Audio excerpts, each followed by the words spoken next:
before I dial up. How they claiming they on top when I'm a mile up. How them on long before I dial up. How they claiming they on top when I'm a mile up. I know the wall's closing in, but don't you dare give up now. Poe believed in me, pull up through some bucks down. Todd told the valet pull the truck round. Push the line after we drew it, it's just us now. Would you believe me if I told you my granny told me she prayed this? Then booked the surgery just to pull me out of the basement. Right back where I started, nothing to show for a facelift. Got pushed playing Walter White and Davis, never felt so dangerous. The type of power they can't quantify. And name the best from my region, you gotta utter mine. Think of who really putting on, you never come to mind. Rapping like your Spotify, tap you rappers compromise. Yeah, no need to panic, just paint the canvas. If you can feel the static, you're too close, find your balance. Embed the revolution for they prohibition bandwidth. Blood trickle from the leaders he was planning. I had them all line before I dial up. How they claiming they on top when I'm a mile up. I had them all line before I dial up. How they claiming they on top when I'm a mile up. Bought at that flight to Amsterdam. Well, my accountant and minus my family found out too and didn't like it. You're not in this alone. What Dale said and I thought he was biased. Then I got a Venmo that said copy the finest. Before my foolishness settled in, recorded the whole tape before we got to Berlin. This close to giving up and now never again. Don't overlook the work and come expecting to win. In the end, my word, never put nothing over the squad. Got it right up under their nose and provide a facade. Off the cliff with broken wings, I'm aware of the odds. Enough faith for us all, I'm the one for the job. Most days, catching sun rays, baby, look like the front page. Overthinking what they might say, have it your way. Yeah, the biggest threat is something they never seen. Dial it up, patch me into the screen. Had them all line before I dial up. How they claiming they on top and I'm a mile up. Had them all line before I dial up.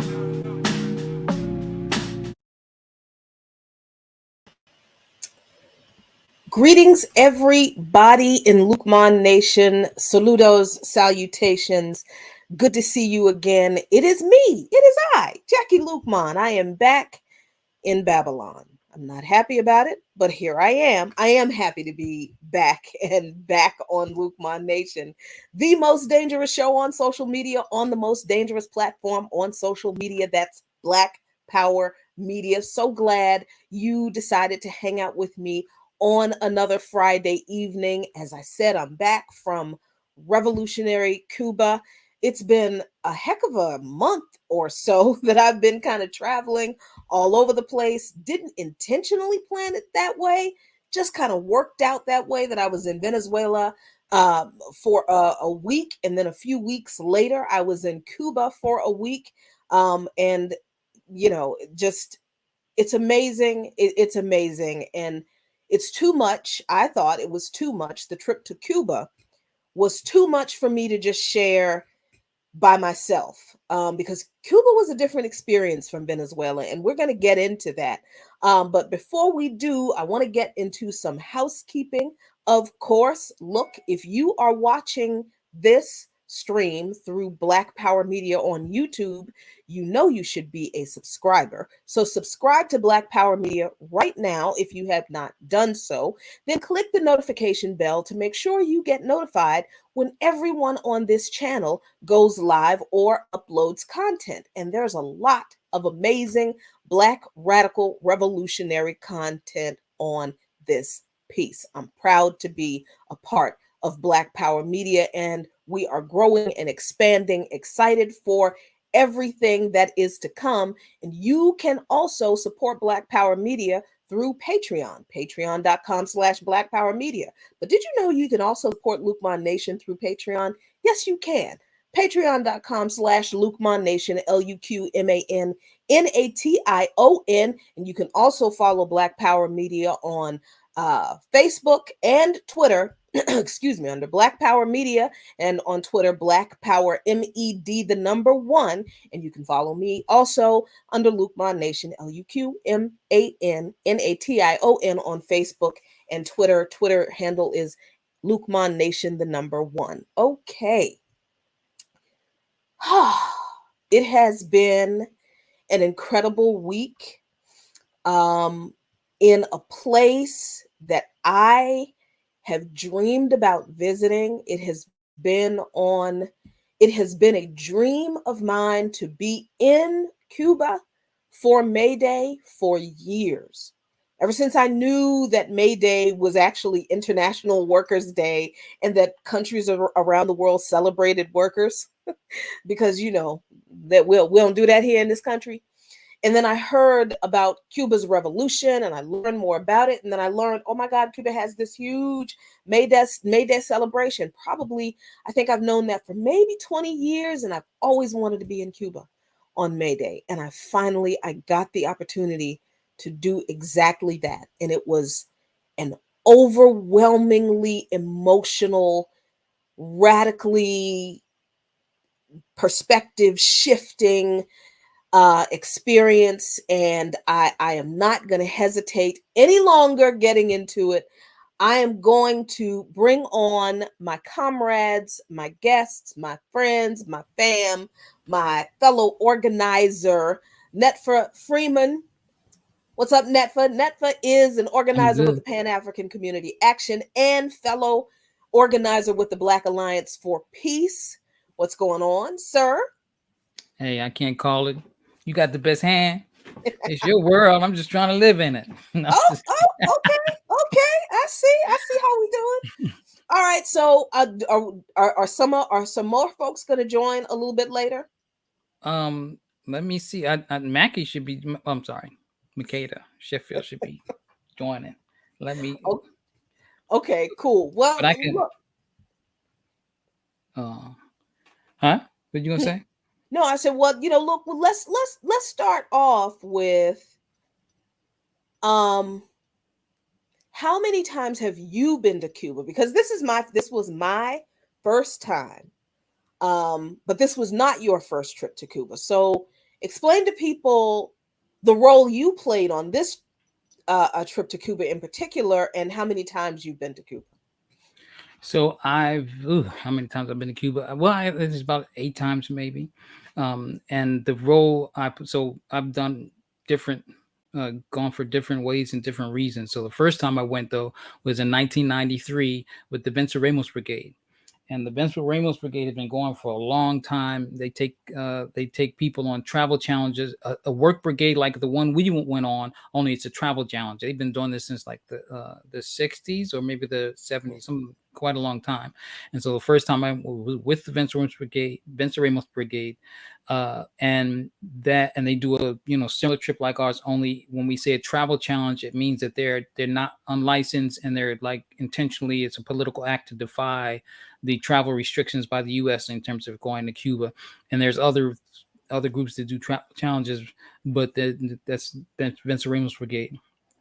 And I've been other times like doing stuff around the Cuban Five and things and conference before. But anyway, these my last 2 times was under the auspices that we just went, and as the one of the co-coordinators of the U.S. The National Network on Cuba's May Day Brigade to May Day. So the Cuba hosts several brigades from different countries, what they're referring to as brigades, from different countries, and also just different people coming, contingent delegations that come to Cuba for May Day, because like you just said, Cuba celebrates May Day like no other place.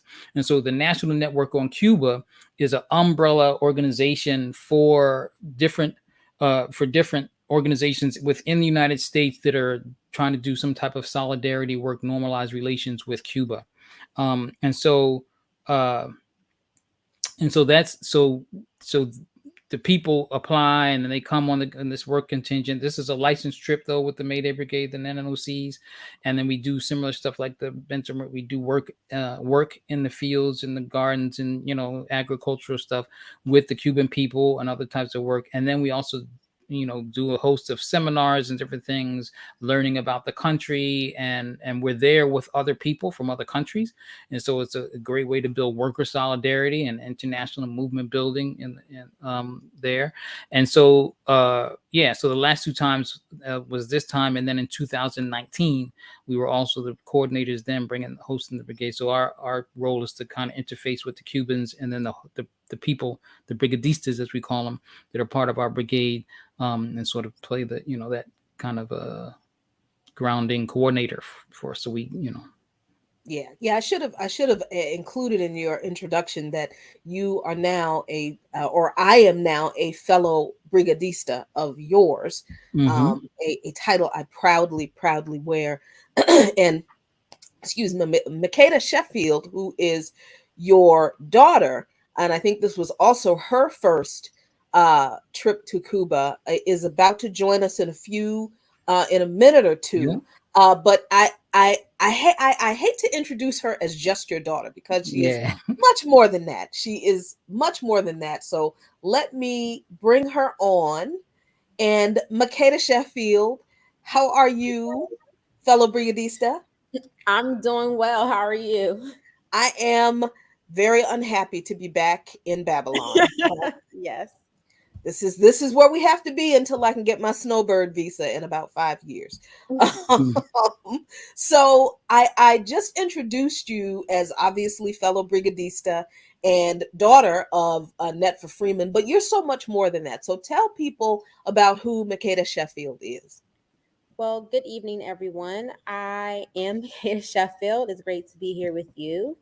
I would like to just say at first, I am a very fortunate person to just love to enjoy learning through traveling. It's been one of the best ways for me to actually get a true perspective on what humanity really looks like throughout the world.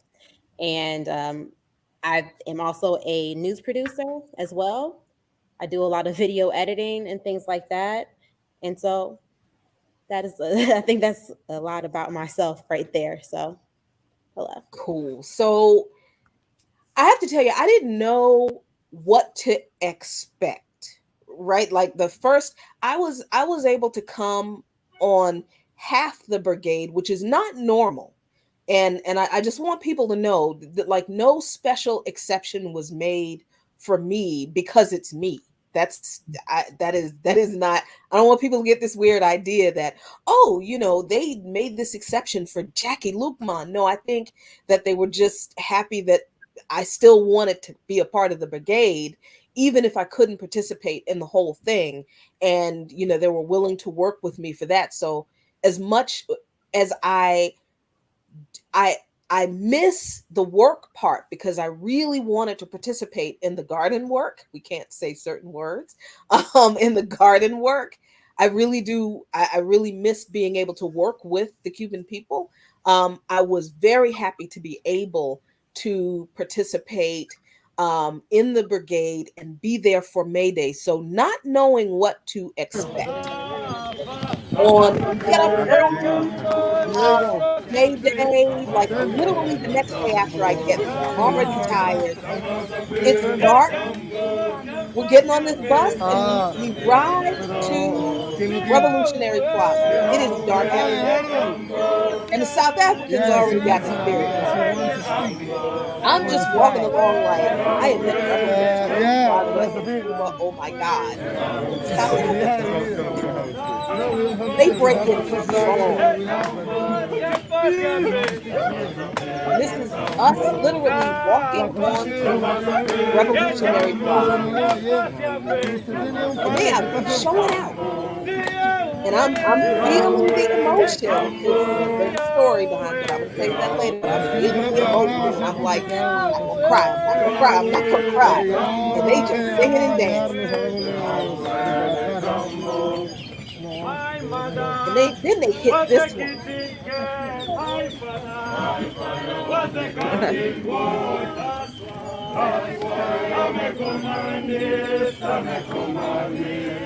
I'm a communist.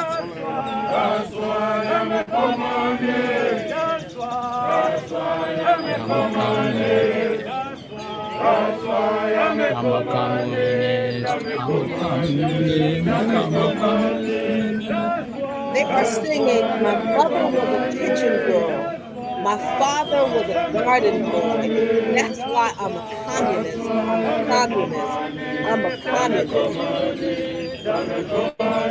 At this point, there are tears, and I'm trying to hold it together, but it's hard. It's difficult. So if there are people who are not getting entertained, like No, that's okay with them. They're going to be in their own show. Our people need to stay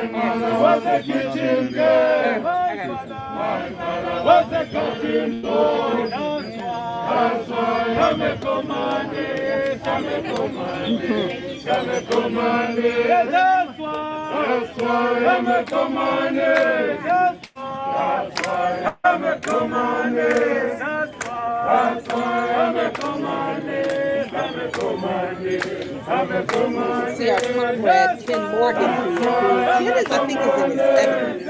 And has a difficult time crossing long distances, but that revolutionary spirit makes you move regardless, as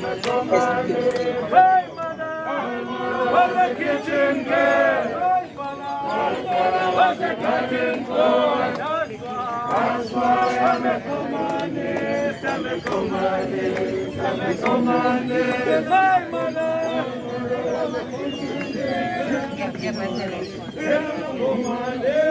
Stretch it out. Red, black, and green, represented by another one of our forward-thinkers, who met me this time. Let's go. We moving. And we're moving on to Revolutionary Square at that point. So at this point, Makeda, you and I, this is our first time there. And I'm already like, something amazing is about to happen. So what were you feeling at this point?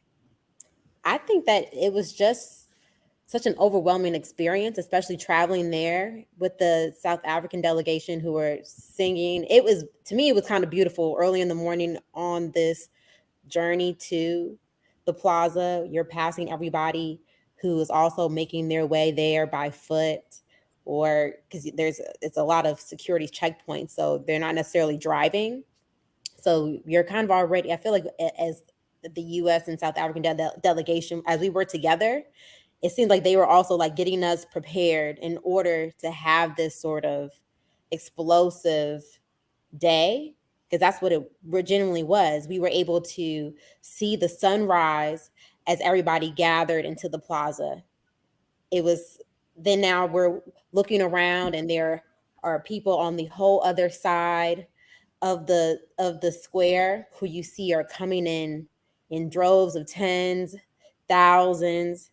And by the high afternoon, we're looking behind us. We have the Cuban Five that were signing flags that people were kind of like throwing up at them. People were taking photographs everywhere. There was videos that just really, really got you to start to embrace the day. By 12, when I don't know, somewhere between 8 o'clock, once everybody started filing into that plaza, it was a beautiful thing. I don't even know how to describe that, because it is something that we don't have any, and I keep telling people this, there's nothing here in the United States that would bring out that many millions of people, for one. And so it's just great to see how the solidarity that was there was not forced celebration. This is genuinely a people's community, a whole island and a whole nation rallying together. And that's not anything that we have here in the United States that I know that everyone would agree with, or that stands for something, or stands for the community of a nation as a whole. Because Cuba lives and works. So that's, it's just for the millions of people, for there to even just say, oh, this is a forced parade almost, or a forced event, is almost mind-boggling, because you can't force 1 million people, let alone 5, to participate in a crowd event. Right. I don't see it happening anywhere else. Yeah, I didn't understand the scale Mm-hmm. of what happened. And as I was watching it, to be honest, my mind was completely blown because I'm just like, after like the first 30 minutes of people in the procession, I'm like, okay, at some point the people are gonna, peter off and taper, it's not gonna be as many people. No, it was a steady stream of people for almost 2 hours straight, millions of people. But this is one of the pictures that we talked about of members of the Cuban Five here down at the bottom row. And up here you have Raul Castro in the fatigues, and I think that's President Yeah. Canel, Mm-hmm. Diaz Canel there. Yeah. So net for people who don't know who the Cuban Five is, give us a quick a quick primer on who these people are and why they are so celebrated in Cuba. Mm-hmm. So yeah, the Cuban Five are five of the five heroes that they refer to in Cuba, and just like I refer to them as that too. So don't I got to give a little background information. So Yeah. a lot of people don't know the Cubans have had to endure terrorism orchestrated from the shores of the United States, particularly from Miami. We're talking about bombing of hotels, strafing by planes, bullet stuff, all those kind of things. In fact, in the 70s, I'm forgetting the exact year, 76, it was a whole airliner was exploded over Barbados, Cuban airliner, and killed everybody on board. And these are the acts of the right-wing extremists Cubans who left and are trying to overthrow the revolution, trained by the CIA. We don't know. There's no smoking gun that says these terrorist acts were committed under the auspices. But I mean, whatever. I mean, we're not naive. Mhm. And so they've been doing this for some time. And so what the U.S. has been doing, I mean, what Cuba has been doing, and what they did with the five heroes, but there were other Cubans too involved. They infiltrated these groups. They posed as Cubans trying to defect from the country, and then went and gotten themselves involved with really what is essentially the mafia in U.S. And because they were the mafia before the Cuban Revolution, they were the mafia afterwards. They just were, Mhm. they just were made to leave Cuba. They had to leave, and so when they infiltrated the groups, they were trying to gather information about the terrorist plots that were being orchestrated against the country. Make a long story short, the U.S. government, the FBI, found out about them. And in fact, the Cubans had been sharing information with the U.S. Oh, you're trying to fight terrorism? We got this information. Terrorism is being Right. orchestrated from your shores against our country, right?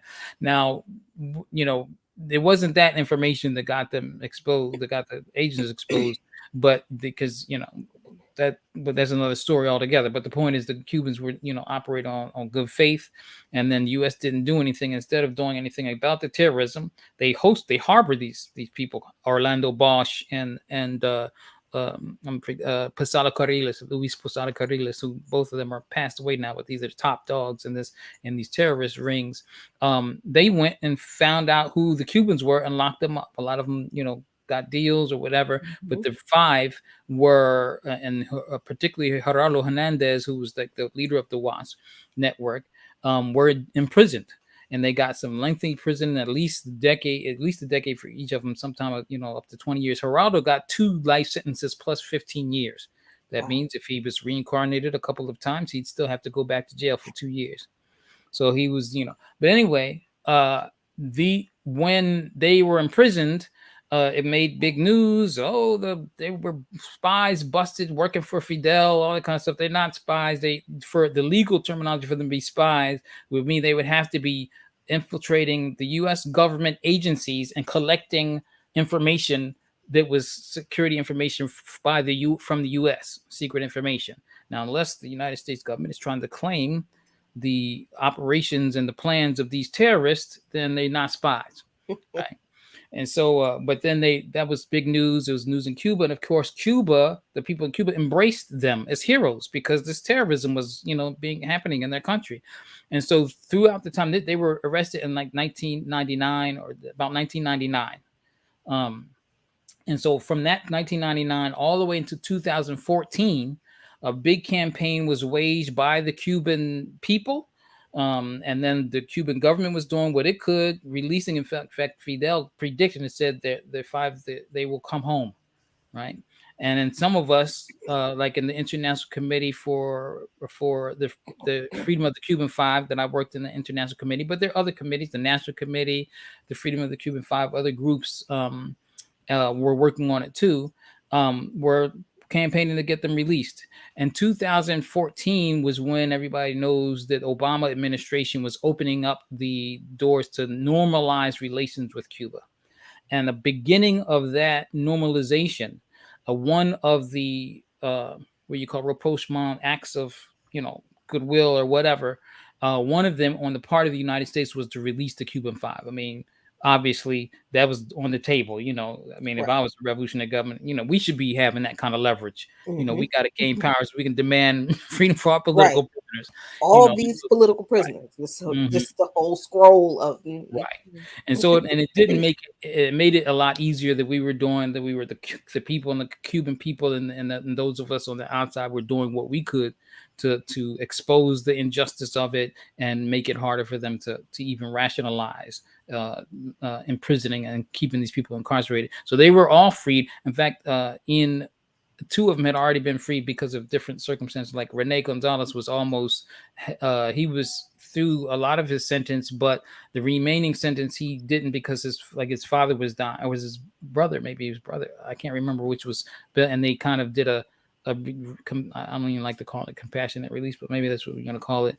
So he could go and attend the funeral and everything, but they said on the condition that he wouldn't come back to the United States, and so I always make a joke. We make a joke about it. It's like, yeah, he was so worried about being able to come back to the United States. But anyway, so he was released early, but the remaining three, Geraldo, Fernando, and I don't know which one, Ramon. It was either Ramon or Antonio. I don't remember which ones were still, but they were released at the dawn of this normalization. And so that's who the Cuban Five are. When they were released, I'll just tell this little story. I was able to go back. I'd just been there for a conference for the Cuban Five in Holguin earlier, but then when they were released, able to go back again, and experience May Day in May 2015 after they were released. Incredible experience. Just we were hanging with them and everything. We couldn't get down the street with them. They couldn't, they're like rock stars, and they're real heroes. Rather, rock stars probably a poor analogy or comparison thing, but also just the May Day itself was huge because they felt this enormous victory of having the normalizations and the release of the heroes and that is really, really important and incredible history. So that's who those few gentlemen were standing at the bottom tier of that upper level.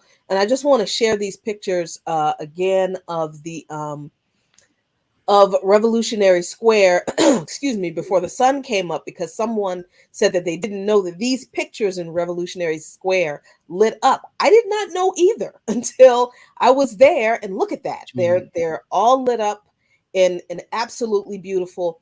And there's something interesting about the images of Fidel and Che throughout Cuba.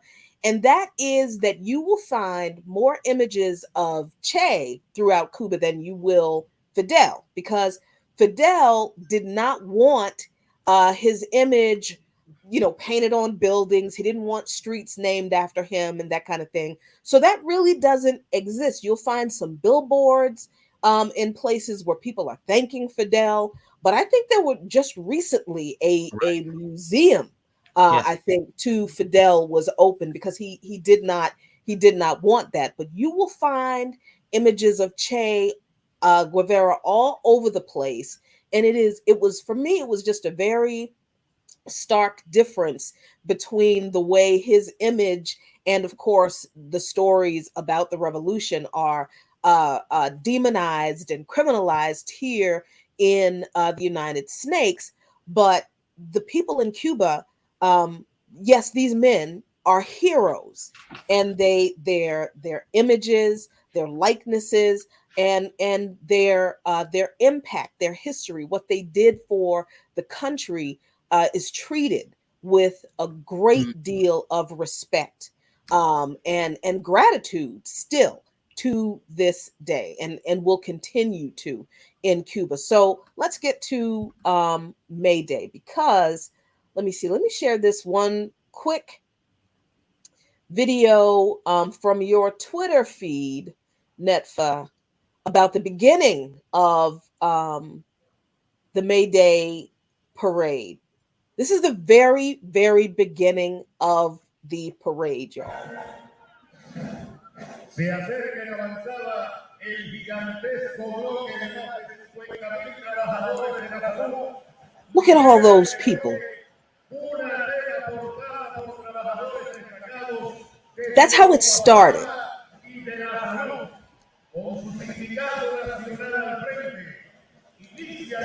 So they're just beginning. The band hasn't even gotten warmed up yet. And I gotta say, the band was actually a live band over off to the side underneath the Jumbotron. And they were cranking the entire nearly 2 hours. Just, they were fire. Los centros municipales de higiene y epidemiología, salud mental y otros colectivos laborales. Se resalta la labor desarrollada por el programa de médicos y enfermeras de la familia. Is that Medea? Yeah, that's Medea. Trying to get up to the front. So that is one video just of the beginning of the parade. Which, what time, around what time did that start? I don't know. As you can see, it's light out, but we got out there dark. Let me say, maybe 7:30. Yeah, it was like 7:30, something other like that. So I of course, say 8, but maybe not. Well, it might have been. I think I was just blown away by, like, that's a lot of people. Like, really, like, at first, I'm and like, they kept coming. and that's the thing. And I think the other video. Let's see. Hay que saludar de manera muy especial a esa locomotora de la economía cubana que es el Ministerio del Turismo. Los trabajadores del Sindicato Nacional de Hotelería y Turismo, los de Cubanacán, los compañeros de Transtur. Ahí está el Instituto de Investigaciones y Proyectos, ¿no? Vanguardia Nacional, proyectando el futuro. Y muy cerquita del Ministerio de Justicia, con la Organización Nacional de Bufetes Colectivos, Avance, las leyes cubanas presentes también en esta Plaza de la Revolución. Por ahí está, bueno, Ministerio de Justicia, Energía y Minas. Ahí, vamos. No podía ser diferente. Si es de energía, tiene que haber muchísima energía. ¿Dónde está la alegría de Energía y Minas? En esas minas encontramos recursos, pero también está el esfuerzo, el empeño, la virtud y la ganas que le pone este país a sus proyectos. Oops, sorry. First of all, it was incredibly emotional. First of all, because I'm a worker, right? I'm a worker, and I live in a country that does not value the work I do. Mm-hmm. Everybody I know are workers. I'm not in a family of academics. I'm not, in a family of doctors and nurses, and that kind of thing. I'm in a family of workers. My mama worked at the Department of Labor for 20 years as an analyst, and my aunt worked at the Department of the Navy for God knows how many years as an analyst. Nobody was a supervisor.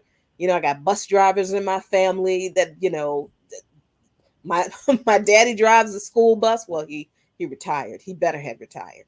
I come from a family of workers, and we live in a country where no one values the work we do as contributing to the fabric of society. Not enough that they respect our contribution to pay us a decent wage without us having to fight for it. and to give us decent benefits so we can live a decent, comfortable, healthy quality of life, right? And I know it's much worse for people who make much less money than we do, right? I know it's worse for people who are service workers, for people who are fast food workers and that kind of thing. So that's one thing. It's like being in Cuba and seeing an entire country honor workers, that the backbone of Cuban society, it's not the military, it's not, the government, it's the workers in the country. That blew my mind, just completely blew my mind.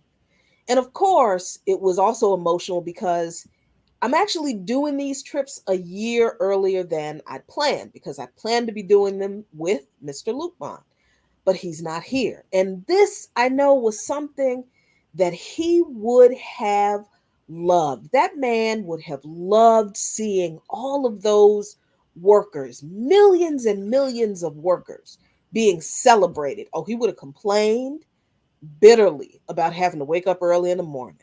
He would have complained about all the walking. Oh my God, that man would have complained about the camp.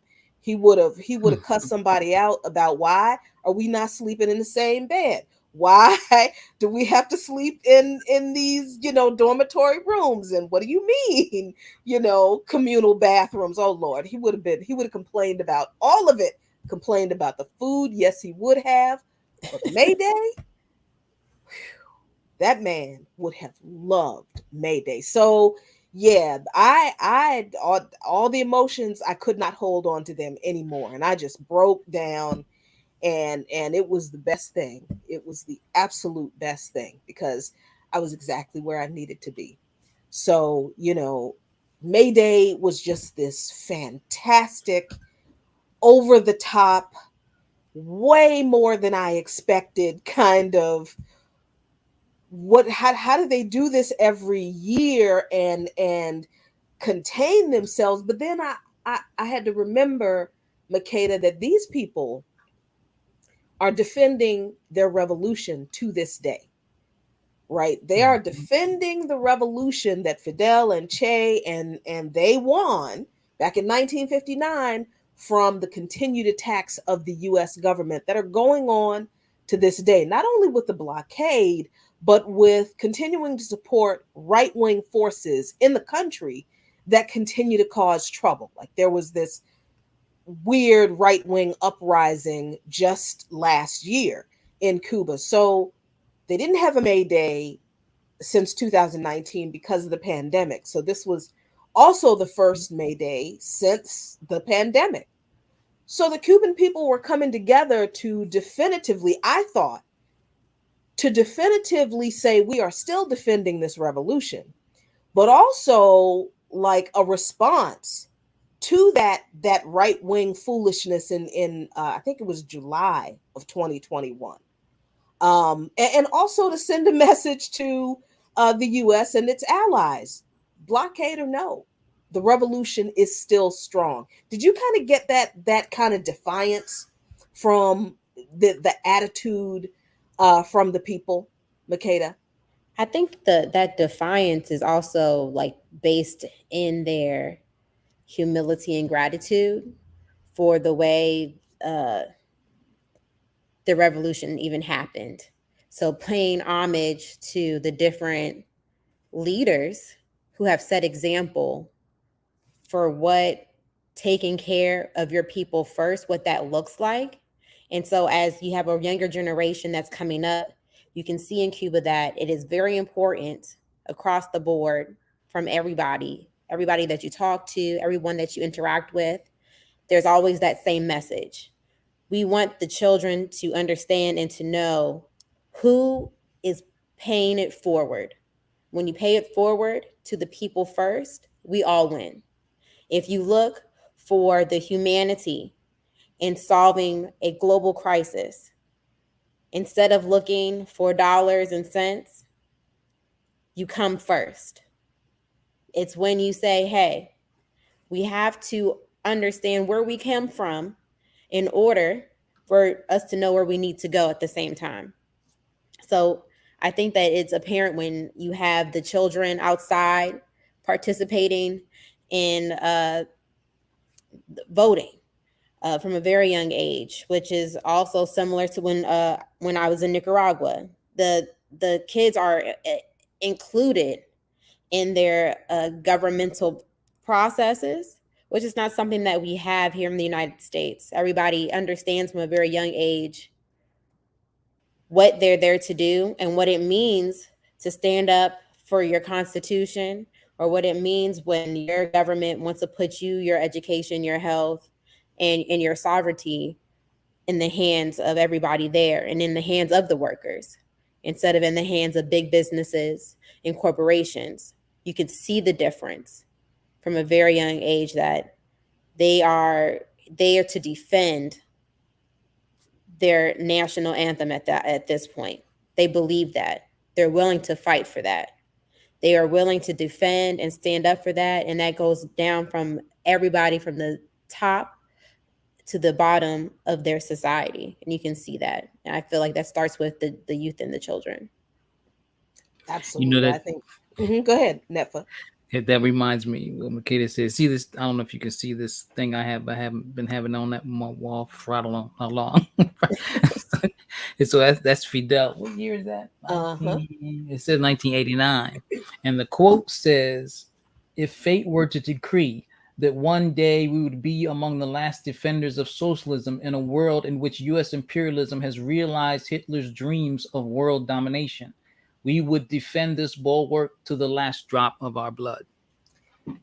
And they ain't kidding, y'all. They are not kidding. There is a building in Old Havana, and the sign on the building says Patria o Muerte, homeland or death. There's a billboard somewhere in Cuba, and I thought I had a picture of it, but I guess I didn't take a picture of it because I saw it while we were on the bus. And the billboard says Socialismo o Muerte, socialism or death. These people ain't playing. So I don't know what the U.S. thinks it's going to do in trying to, beat these people down and make them give up their revolution. That ain't happening. It's not happening. But, I want to play this video, which is a part of an interview that was broadcast on the Belly of the Beast YouTube channel that was taken on May Day. Attracts visitors from around the world, including many working class people from the United States. I have experienced May Day in the United States, and it's nothing like this. I feel like here it's so different. There's people here that look like me, and actually being here with the working people and knowing that they have those type of rights that we wish that we had, just makes me so happy. Well, we don't actually celebrate May Day. We celebrate Labor Day on a different date, and generally it's not a celebration of workers' rights or achievements. So that's something that's very suppressed. And our labor history in the United States is incredibly violent. I spend my May Day here in Cuba because this is a country that actually supports the vision that we all aspire to see. The people of the United States, we are different from our government, and we stand in firm solidarity with Cuba. Just growing up, seeing stuff on TV, I've always questioned the truth behind it. And so I wanted to see for myself. It's definitely an eye-opener. Because at home, we don't get real news. We don't get real information about what's going on here. I think it's really important for me to meet directly with Cubans and bring the truths that I learned back to the United States. Cuba is suffering under reinforcement of the blockade. Even though that is happening, Cubans still wake up every day and still contribute to society. They still work, not only for themselves, but the world. Cuba stands as a beacon to those of us who struggle against oppression. When our own country, our own government is oppressing economically, militarily, and other ways, it's our duty, moral responsibility to have solidarity with those people.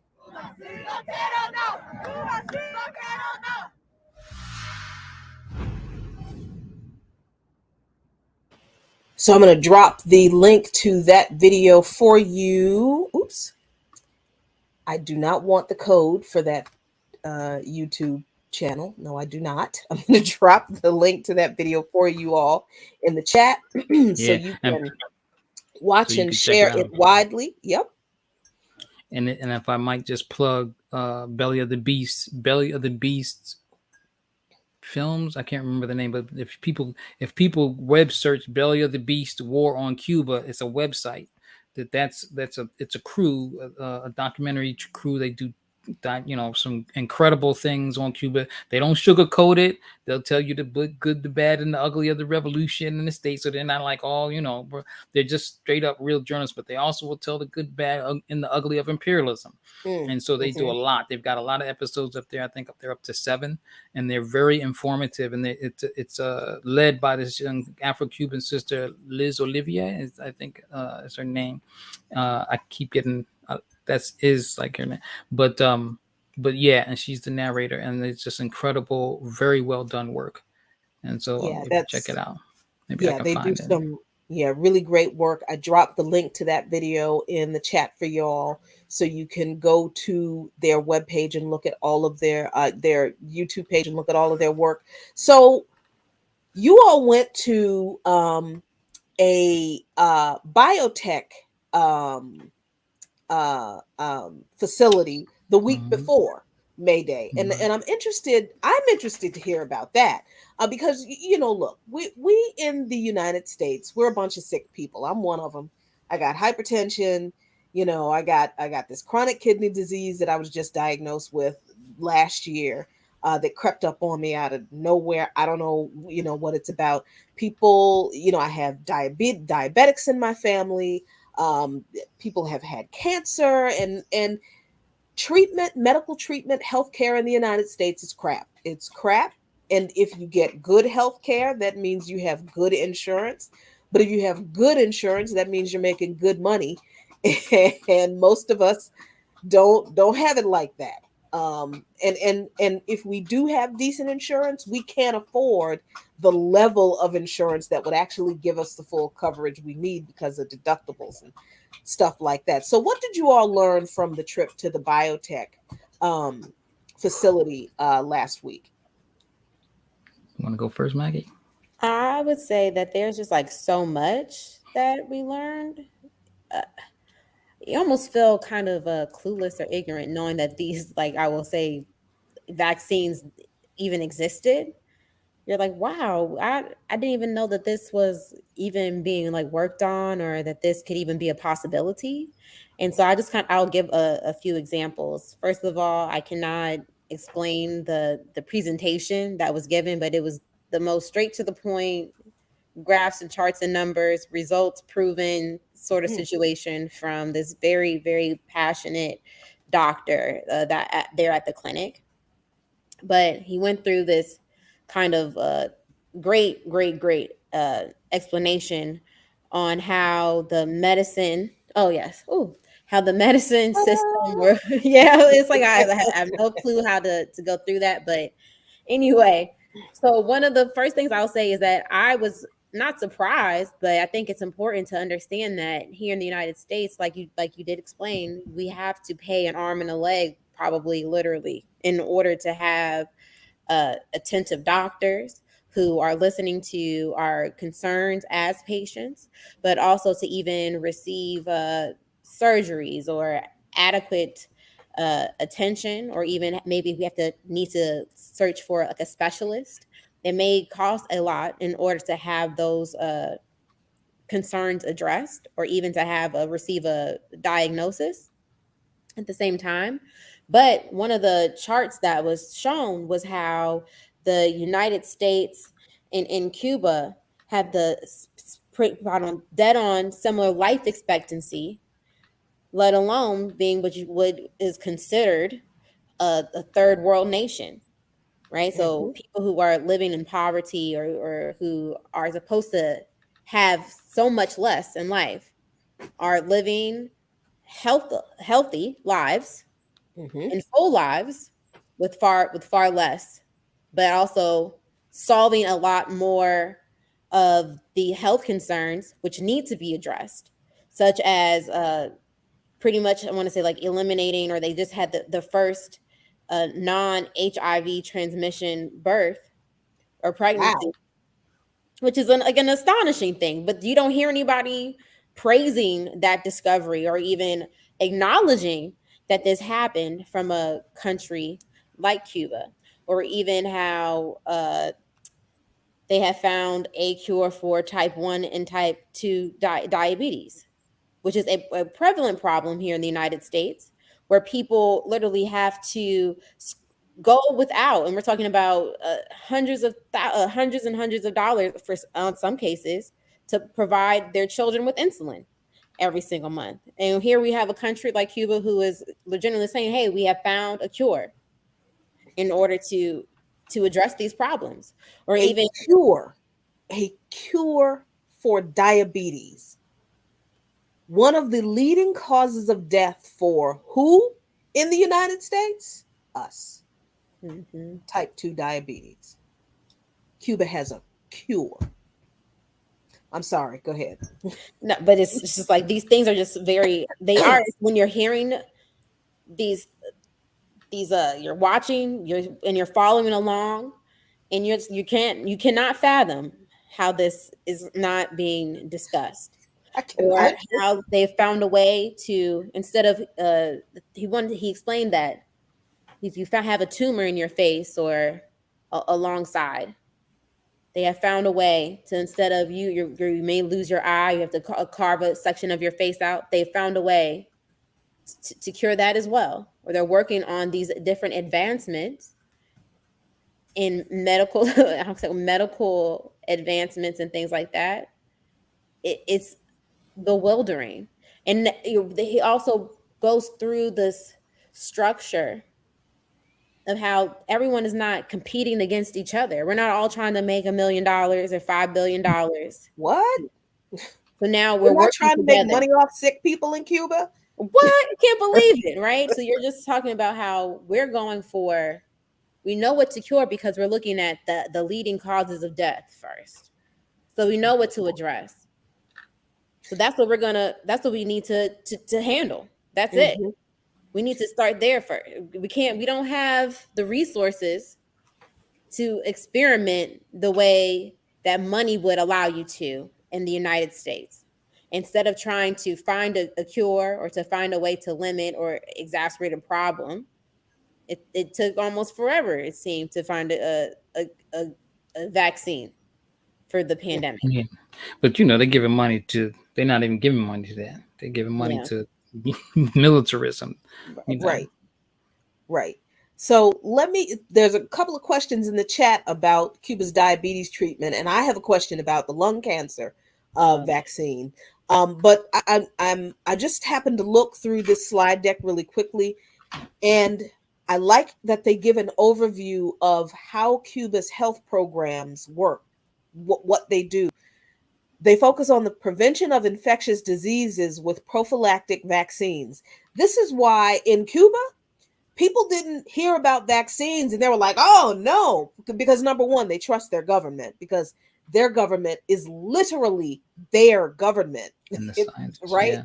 So their government has a track record with the people of being trustworthy. So the people, Cuban scientists and doctors came up with vaccines for COVID, and the people were like, great, the government is once again doing something good for us. They also focused on early diagnosis and treatment of different cancer pathologies, diagnosis and rehabilitation of cardiovascular diseases, care for hearing impairments.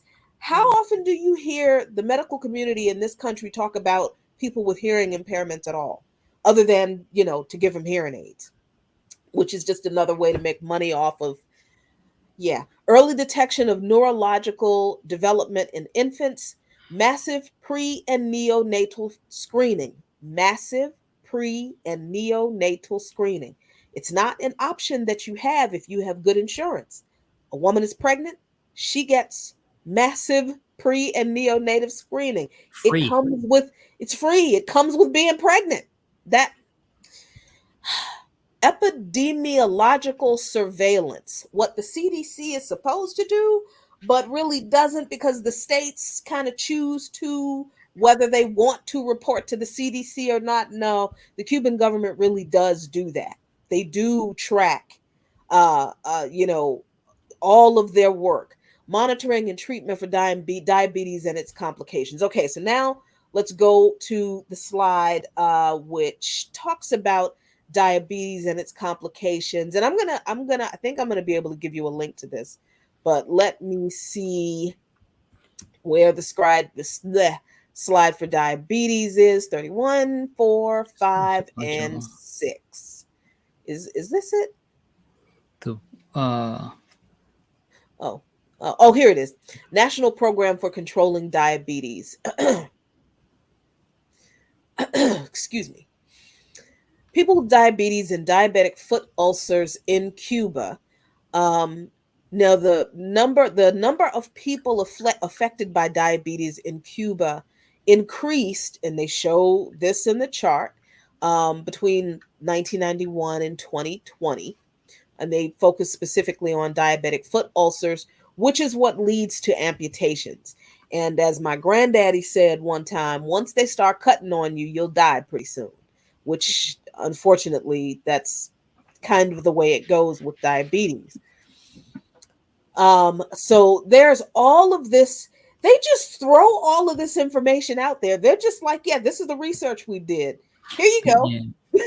This presentation is the presentation that the doctor gave to us in the institute, and he was talking through it, and he's a perfect because he can actually explain all this stuff. I'm looking at it, I'm overwhelmed by the information. Dr. Manuel Reyes Perez Castañeda. Anyway, so I actually asked him, then, hey, can you give us that presentation? So I got to check first and just send me an email. He was speaking in English. He was very, like Makeda said, very like passionate and explanatory all at the same time. Even when he was giving explanation, he was like using a glass and a napkin to give the scientific explanations. Wow. And I'm thinking, how come U.S. can't, use some of that broadcast money and put some, teachable stuff on some public service, to get these commercials off it, this consumerism stuff, and show people what stuff is, so they alleviate some of the confusion around this stuff. But anyway, I asked him, I just sent him an email, and he gladly, I guess he asked who he had to ask, and he sent it right over. Yeah, and so that's what we're looking at now is that presentation. Sent an email, asked if we could have the presentation, and he said sure. Amazing. So these are the medicines and the medical equipment that are used in Cuba in the diabetes control program that are manufactured by Cuba, by Cuba's BioCuba Pharma. Again, they're not trying to make money off of people with diabetes. They're trying to keep people from having their limbs amputated because of diabetes and dying from diabetes.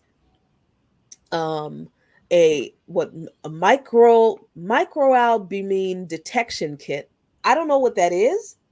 I don't think that exists in the US. I've never heard of it before. That's pretty interesting. Glucometers, that's common. Lyophilized HREC EGF applied 3 times a week. Never heard of that before. Yeah, natural anti-cholesterol product, ateromixol. Oh my, look, I'm going back to Cuba. Ior epoc. I am not sure what that is. But these are things that if you have family members who have diabetes, I'm not the only one who's never heard of these things. We're all, everybody who has family members who've had diabetes, we're all well versed in the language of diabetes. These are things that we have not heard of. Why is that? Oh, these are some. Sorry, sorry about that. I should have warned you about those pictures. Kind of graphic. Yeah, I should have said something. Yeah. But then, well, that's okay, because I was just kind of scrolling through it. I mean, it's that kind of thing, though. That kind of thing that is so critical to improving the quality of life of people and extending people's lives that is going on in Cuba. That they're just giving this stuff away for free. Right. Yeah, another thing about the presentation, and this was very interesting. I wish I know somebody else video recorded it, and I didn't really, I just neglected. I just got little snippets that weren't with. But one of the things he explained, because it wasn't just a science presentation. Now he talked Mm-hmm. about the politics and the imperial, like he talked about how Cuba has to navigate between, and I think I mentioned this, yesterday morning, but was it yesterday morning we were on, that navigate between the for-profit pharmaceutical industry, global pharmaceutical industry, and staying true to their principles of providing for the least of these, even internationally. So they have almost a multi-tiered thing where they have to, have patents, and they have to do things to make sure their stuff is they're not ripped off, make certain deals and contracts that that are make sure that people aren't just ripping them off and people are making money off of it. But at the same time, they have something else, another tier that deals with when they can actually be the selfless, it'd be based on the selfless principles that they are defined by. And so that was very interesting hearing them. Some of that is in their slides that address that in the presentation there. Only some of it really seemed to require, it seemed to require explanations too, because that's what it was easy for him to explain things. And then you to kind of just look at it real quickly as he explained it. But we'll try to do that. Another thing is, and I guess I'm kind of speaking to the viewers right now, is that one of the things he asked, in response, in his reply to my email, was that help them build relationships with the science and medical community in the United States, such that they can create these collaborations that help them offer what they've developed particularly for diabetes. There's a conference coming up in Cuba for diabetes, and they want to get, so if you know people who are doctors and particularly connected to the organized medical and science community, organized, not just individual people, but people who have connections, reach out to me. And I'll put you in contact with them, and I want to help them. I want to come through for them and help them, do this. One, it's not really just helping them; it's helping us. That's what their request is to actually help the world, and particularly people in the United States that really suffer from diabetes. But they just have so much to offer, and not just the diabetes. Like Makeda says, it's a number of vaccines.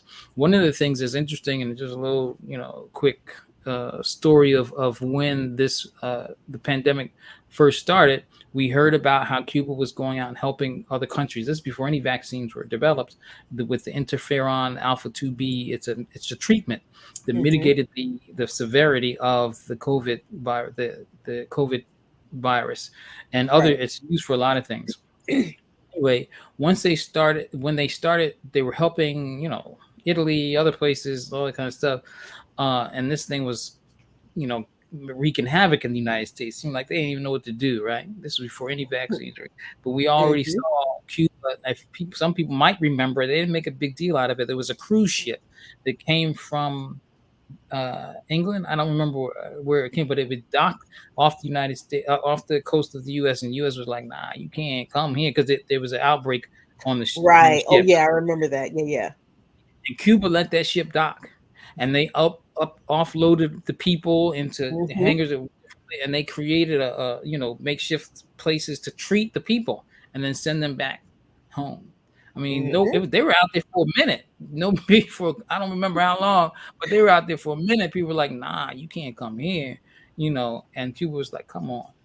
Those people can't be on that ship like that. That's ridiculous. It's more and more incubating on the ship.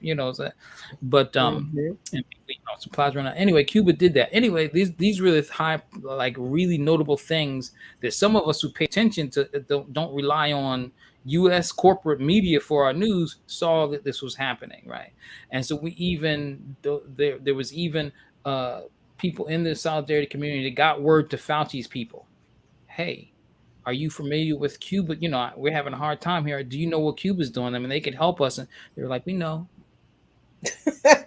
That was it. Yeah, we know. That was it. First of all, you telling us you know. You acknowledging that you know already. And then you ain't doing, that's it. You still hear them, maligning, politicizing the issue, maligning countries, all that kind of stuff. And then when Cuba had it, they did, because they tightened the screws on the blockade.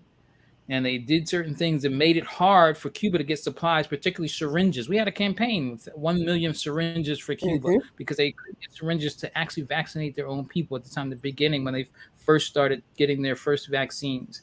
They have 5 now, and the 5 vaccines they can even vaccinate children 2 to 4 years old. They're cleared for that.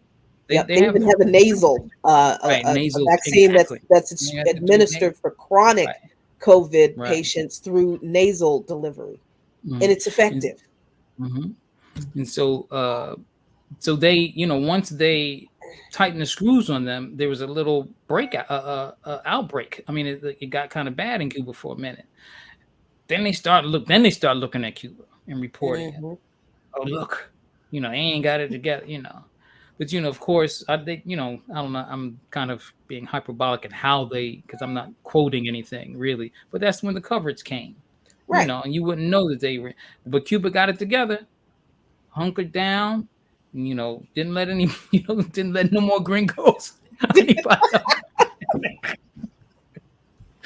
And then they start working to develop and doing what they had. Those of us, we actually were successful. I don't want to. I keep saying us because I'm kind of connected to the community, but I did my little tiny piece. But it was a lot of people that did stuff to get these 1 million syringes. That was successful, and they were able to get this thing under control. Now they're one of the places with the lowest infection rate, definitely the lowest amount of deaths, and their treatment and everything.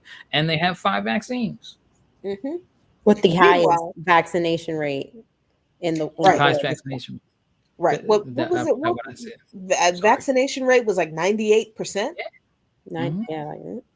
It's just amazing. And it just, when you think about Cuba has 5 vaccines, one of them can be nasally administered and is specifically for chronic COVID patients. Think about the 1 million people who died in this country that didn't have to.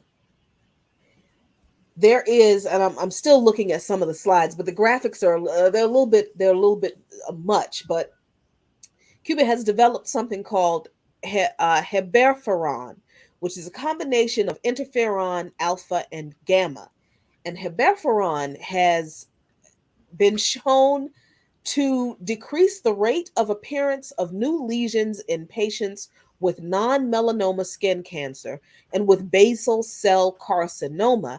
And heberferon applied topically also heals chronic lesions, foot lesions due to diabetes, like the kind that people's feet are amputated for. This is oh, and by the way, the patent for heberferon, it's approved in the United States. So why can't we get it? Maybe because it would make money for Cuba and they can't have that. I don't know. Meanwhile, our uncles and aunties. Well, maybe because they can't make money off it. Because they can't. Meanwhile, our uncles and aunties and brothers and sisters and husband and our feet are still getting amputated and our people are still dying from diabetes. Yeah. So, okay. And as far as the, I don't know what happened to Netflix. I hope he'll be back in a minute. But as far as the lung cancer vaccine, I think people ask about in particular, apparently that vaccine has been worked on with, I think, the medical team at Harvard Medical School, if I'm not mistaken. And that vaccine is in clinical trials in the US right now.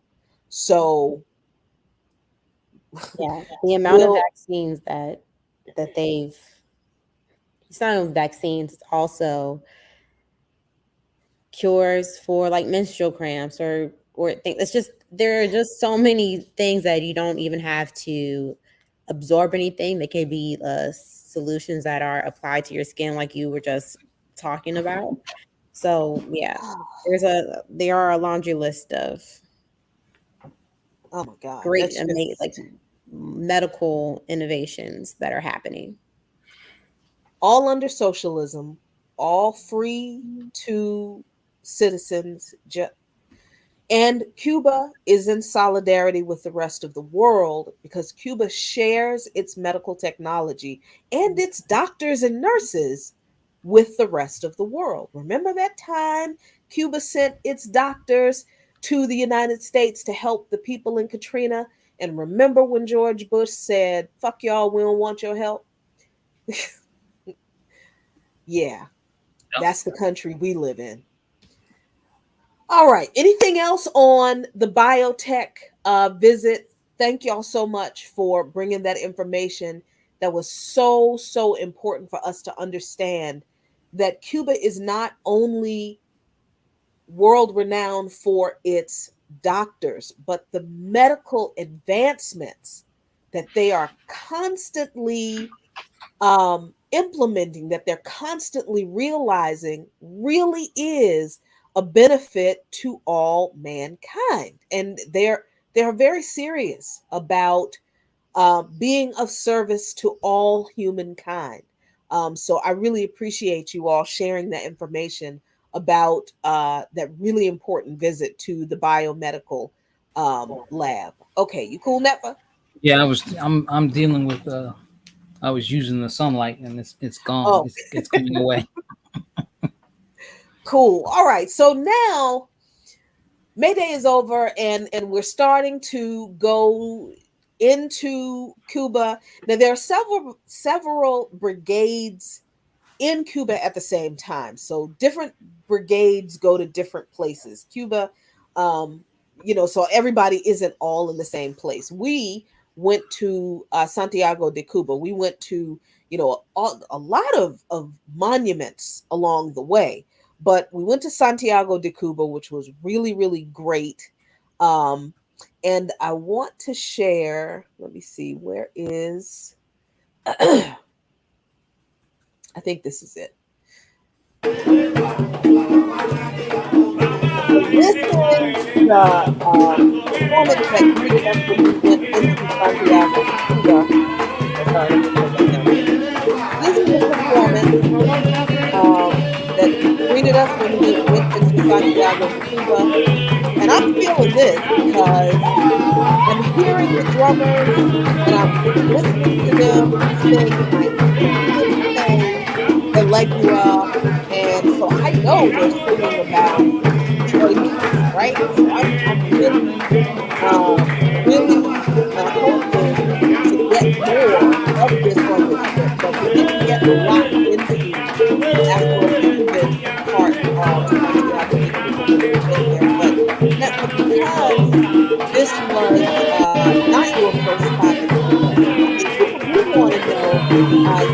Yeah, we're not going to watch the unfortunate bad dancing of that. Let's not mess that up. It's very nice and very touristy, but let's not mess the vibe up by having unfortunate Euro dancing.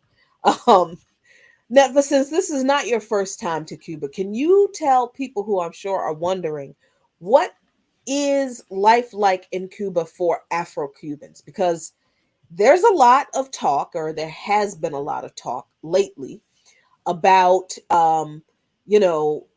racism in Cuba. And before we move on, I do think we need to talk about the Elam Medical School before we move off of the medical part, because that is very important. The Elam Medical School is where Cuba trains its doctors. But you don't have to be Cuban to enroll in the Elam Medical School. So Nefa, tell us about Elam first. So the Elam is in Cuba, and in Spanish stands for the Latin American School of Medicine. I think I sent you a link where you can pull up the program. So they train, obviously, the medical doctors and other medical professionals train in the Latin American School of Medicine, but not just Cubans. They actually offer scholarships to anyone from around the world to come there, learn, become a doctor, mostly it's the doctors, completely free of charge. You go there, it's a 6-year program. You do have to take an intensive Spanish. You have to learn Spanish. If they're just asking you to learn some Spanish, which actually helps you in the long run. But then you also, and it's, helps the program because then they have everything that's in Spanish. But And then the only condition that they put on it is that you provide your profession, your expertise that you learn to help the underserved people in the country that you come from. That's the only thing. And so it's not any other condition. They're not trying. And there might be some nominal like cost that like pay some other incurred costs that you might have, but they basically hold everything. You know, they fit the bill for everything. Whatever it is you had might have is not worth mentioning. This what you're showing here is there's an organization, IFCO Pastors for Peace, interreligious faith, something. I forget that. Interreligious Foundation for Foundation. Community Organization. Right. Yep. And Pastors for Peace. And most people might many people may remember Lucius Walker, Reverend Lucius Walker, who's the founder of IFCO Pastors for Peace, and now and was the director of it. He's passed away now. His daughter and a friend of mine, Gail Walker, is now the director. And what IFCO has, the significance of them to the medical school program, one, they do friendship caravans. That's one of the travel challenges I was telling you about, where they collect material aid for Cuba. They go around the country and collect it in a caravan. And then they, right from the caravan, into the caravan, they take it to Cuba. And it's a travel challenge. It's just a challenge in general. So not just the travel, but yeah, that's separate and apart. I just had to mention that. But they also facilitate the medical scholarship program within the U.S. So if you're interested in studying in Cuba to be a doctor, then Pastors for Peace is the place that I think you should refer to.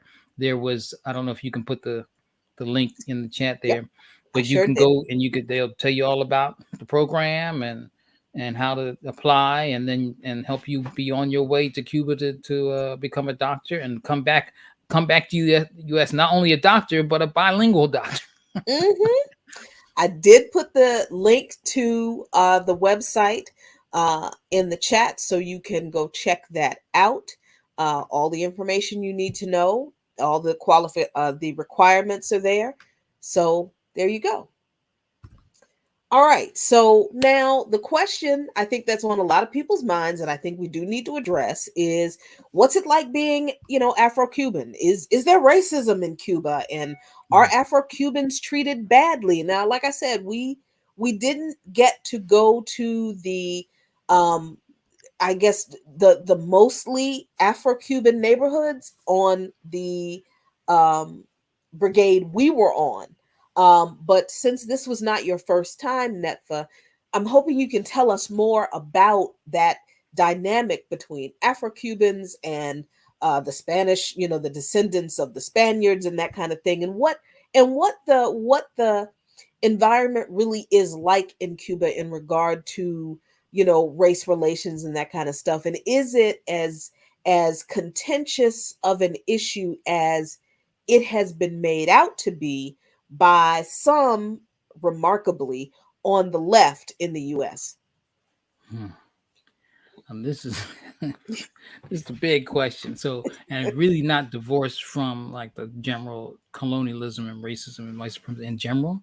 We got to remember that. I mean, of course, there's racism in Cuba. There's racism all around the world, and that the fact that white supremacy, born from Western European colonialism, was a long time. It was, many centuries before colonialism was even before the independence movements, right?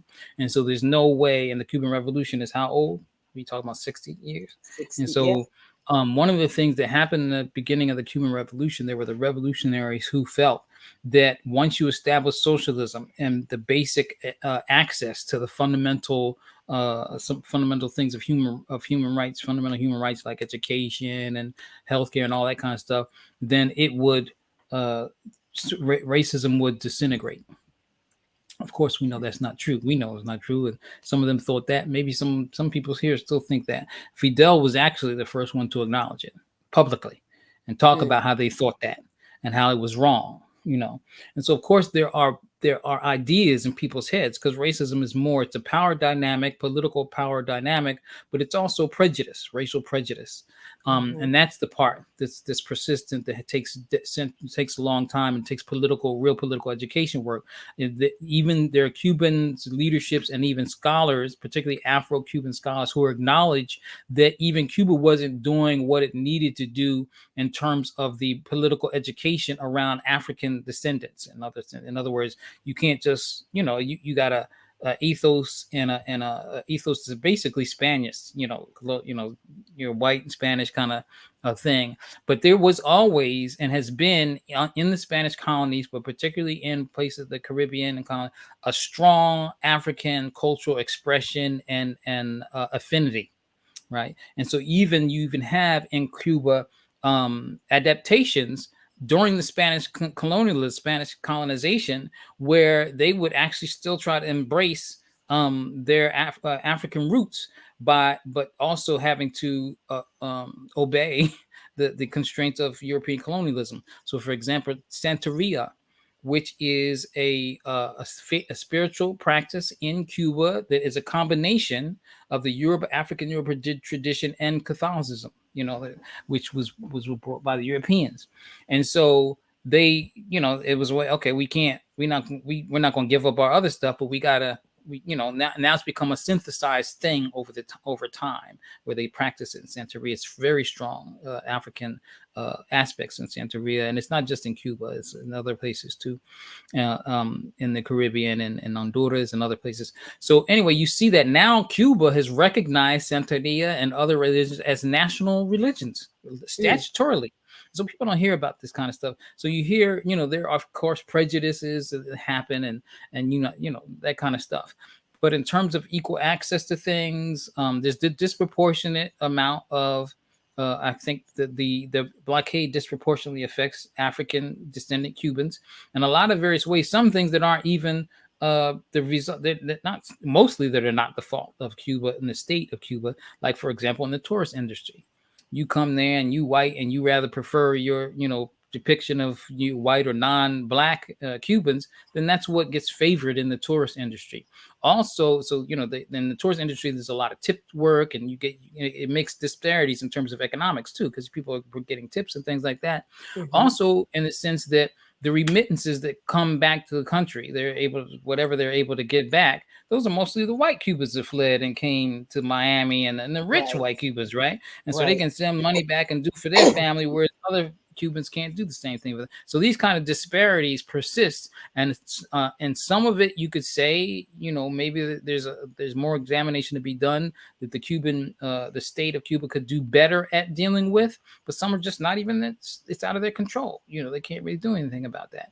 And so, but so it's to say that that there's work being done. There's discussions now talking about the integrity. In fact, in Cuba, even when I went in '93, there was this sense that they're saying that the blood of Africa runs through our veins. And they would say that African blood and European and indigenous, they were including them all, but lifting up Africa in particular. So even then, we're talking about people who had a different regard for African heritage and descendancy than the European, and the Anglo-English caste system type.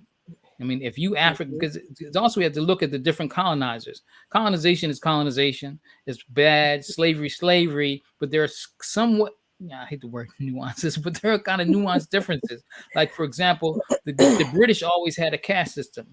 If you were a slave, your children are slaves. That's right. It. I mean, if you just got the one drop rule, you black and you African, and that's it. Spanish was actually the inverse. You could actually be, the one drop rule didn't necessarily make you be a slave or be African. They had the mulattoes and mestizos and stuff like that. But mestizos is generally referring to more European. But still, there's those differences. And so that you could even have colonizers who may have, raped even or did with African women or even indigenous women, but then treated their children differently, and we're able to give them land. Different stuff like that happened. The British didn't have that, and so some of that was statutory. So anyway, there's a whole lot of legacy around that makes it a little bit more complicated. Yeah. So I don't know if that answers the question. Yeah, I think that does answer the question. And I know there was a comment here. I love it when people do this. It said it's not Santeria, it's called leukemia, an offshoot of Ifa. Statutorily, according to the laws of Cuba, it is identified, the religion is identified as Santeria. It is a legally recognized religion in Cuba, Santeria. People may call it something different. The group of people who practice it may be called different groups of people, but legally, under Cuba recognizes the Santeria religion. Okay, we're not making stuff up here. That's not, that ain't what we're doing. Okay, so but we did go to some neighborhoods, and that was impressive enough. So, Makeda, I have to ask you, having gone to the two neighborhoods, what was your experience like? What struck you the most? Well, I would just say that Havana feels like a tourist attraction. So like when you're in Havana, it doesn't necessarily scream Cuba in the way that you kind of feel like this is a show, particularly because there's a lot more of it's like a hustler vibe. So people coming up to you, that's the only way I can kind of describe it. People coming up to you, hey, do you want to ride in my car? Do you need a taxi? Would you? So like, that's what it's like, services. Like, I'm trying to throw the thing, come to my tobacco, come, would you like to taste this rum? You want to go party? There's that aspect to Havana. So it's just not necessarily, oh, this is authentic or realistic of the people. Now, people are very nice. If you have questions or what, and they will more than likely stop you to have a conversation as well.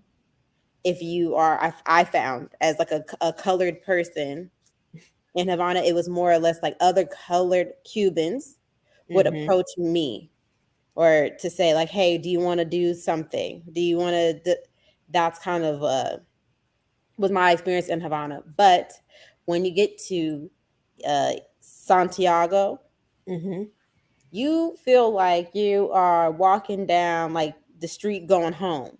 It feels warm. It's almost like you're so comfortable because everybody looks like you.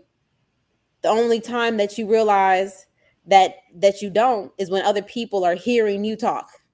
And they're just kind of like, whoa, I thought that, oh, that's the you can hear they're almost in shock, as if like this person is speaking rapid English at me or towards me, and then we have to have some sort of dialogue in what I call my Spanglish. Right, we're gonna figure it out. If you talk slow, Yep, I can talk to you even slower. We could get somewhere.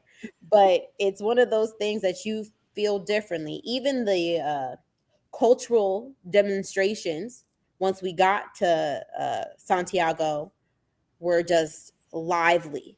When I'm talking about the musical arrangements from the government down to the local CDRs, were just, they wanted to embrace you and almost give you a warm hug into their community.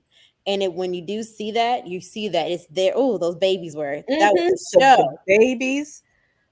It's just a beautiful experience. And even here at this particular place, a couple people even got up and did almost like a quote unquote Zumba class, as I would kind of call it, like a line stepping, rhythmic, rhythmic sort of like aerobic exercise. I guess maybe that's the best way to consider that. But with music, there was a karate. Oh yeah, I love the karate, the martial arts display as well. Oh, this one here. Yeah, I remember. Yeah. So is like this a video? No, unfortunately, my phone was my storage was full, and I couldn't do a video. But they did a karate demonstration. It was. I mean, in the Zumba class, let me make it clear now, and in case people were like, "Oh, they just stayed," all those people had those steps down cold, and this was not. And the music changed like 4 or 5 times, in the middle and of the the jump. instructor was surprised by the change in the music because he was looking like, "What?" But he those also people kept stated, moving. yeah, they They also kept it stated that these moving. people didn't even know that this was going to happen that day. But they all there's Right. always people in the square. There's all and that was kind of the thing everywhere we went. There's always people will come around. They'll heal their music and they'll come and they'll join in. And that's exactly what we witnessed. At first, it was like a little group of people that were in the square, and the longer we kind of stayed there, the more people that kind of came out and looked around and even participated in the events that were happening, watching the children, watching and doing the dances and doing the. So that was also a beautiful thing. They're giving away the fruit. Would you like a piece of fruit, or would you like so? It was just something. It was completely different. Completely different. And when you talked about, I'm sorry, go ahead, Nefa. No, good. So when you talked about, people always come into the square, when music is playing and stuff. That's exactly what happened with this lady. Now this, y'all know I'm a person of faith, but I'm not all spooky spiritual about it. But I know when the Orishas are telling me stuff when they do things. I'm sitting there, I'm enjoying the little Zumba class, right? And I'm enjoying myself. And this lady comes and sits down next to me. And she starts patting my leg. And my grandmother used to pat my leg when I sat down next to her. My grandmother died. My grandmother died 5-6 years ago. My grandmother used to pat my leg when she sat down next to me, and it just struck me. And I turned to her, and I took her hand, and then she spoke, and of course she speaks Spanish, so I don't know what she's saying. And I say, "Oh, I'm sorry, no habla español, only un poquito." And then she says, "Oh, it's okay. You go dance, you buy out." It's like, no, I'm not going to dance, but I'd like to take a picture of you. And then she acted exactly like my grandmother acted when I wanted to take a picture of her. She did not want to take a picture. And she said, "Okay, I'll put my mask up though." And I'm sorry, y'all. That was, for me, this moment right here was just the moment that I felt that the Orishas, God, the goddess, the universe, my grandma, my mama, my husband were letting me know, "Girl, we got you. You all right. You're going to be all right. You're in exactly the right place." So I just had to share that because that was a very special moment that my grandma visited me in the person of this lovely lady whose name I did not even get. So there you go. Excuse me. Never, go ahead. I had a video of that little. I meant to bring that where they were greeting the picture. That last picture you showed. Oh, with the flags. It looked like. Did that look like when we were visiting that neighborhood? Yes. And all the little people were out there with flags, and little children were lined up there waving them. I have a video of that as we walked up. Yeah, now this is a video, and it is deciding to take a while to share. Oh, wait. Is it going to do it? Come on now.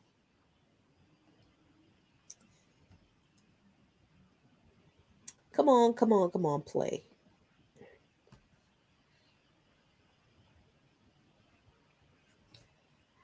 Maybe not. I don't know. Let's see what if it's gonna play. But go ahead and say what you're gonna say before I told my little story.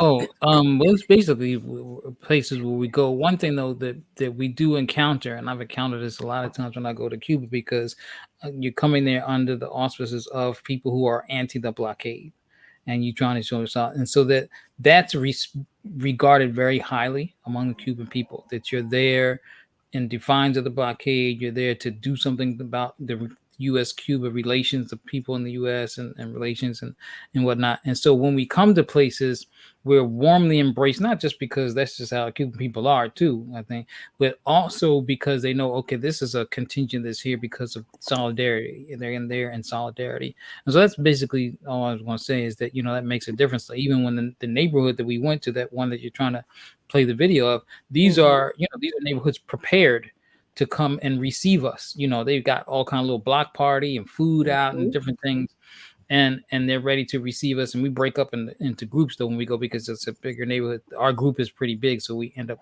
breaking up. But I've been to some where it's like just like a street, not like the one not like here in Santiago, where it's like a really neighborhood block, and it's like a block party, and it goes big, and we don't break up into groups, and we're just out there, and people are dancing, and they'll let you in their house.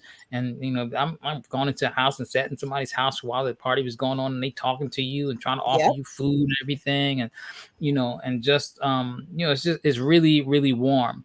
And I know at one point in the one here, this was as we were arriving, this video, but then we end up giving them a whole, yeah, that's very similar to the video. Muchas gracias. Muchas gracias. Hola. Did a thing. Thank you. Oh, was that you saying muchas gracias? Yeah, that's me, all breathless and emotional. Yeah. And so they received it, and they were handing these flags to us. It's like this, so we could have flags, to wave. And then as we got somewhere, then they had the leaders of the community addressing us and welcoming us, and then we were able to say a few words of our own, like people from the UK got up there, and then I ended up getting up there again. And so, but then we broke up into different places. And one of the things I remember is that the women, because they talk about this, so I guess this is a good time to kind of explain this. We keep saying CDRs, and I don't know if we're saying Committees in Defense of the Revolution. Right. Committees in the Defense of the Revolution have their origins in the U.S. attempted invasion of Cuba back in the 1960s. The Bay of Pigs invasion was 1960, and so the people were organized and they called on Fidel and called on the people to defend the movement. They didn't realize this is a people's revolution, and you can't just come up in here and do a little coup. You got to overthrow everybody. So people repelled that invasion, and they formed committees in defense of the revolution to prepare themselves for any other future such acts. As time went on, these committees in defense of the revolution took on other forms of, other roles in the community. They're very localized, neighborhood, besides like a neighborhood watch thing of stuff, but actually garbage, just dealing with the things that the community needs, and actually even having assemblies where people meet and, in the community, and they talk about their grievances, talk about how to address certain things. People take on roles, and then they developed into integral parts of the state structure, where they elect people, leaders in the CDRs, and then the CDRs come together on the municipal level and then the provincial level, and even have national coordination. So we know that now Geraldo Hernandez, who is one of the Cuban Five, is now the national coordinator of the Committees for the Defense of Revolution, and that they're like a bottom up they're mass organizations, just like the women's the Federation of Cuban Women, the Youth League, the workers' unions. All these are mass organizations that all have to come together around their interest of whatever sector of the society they address, and they actually plug into the state structure all the way up to the national level.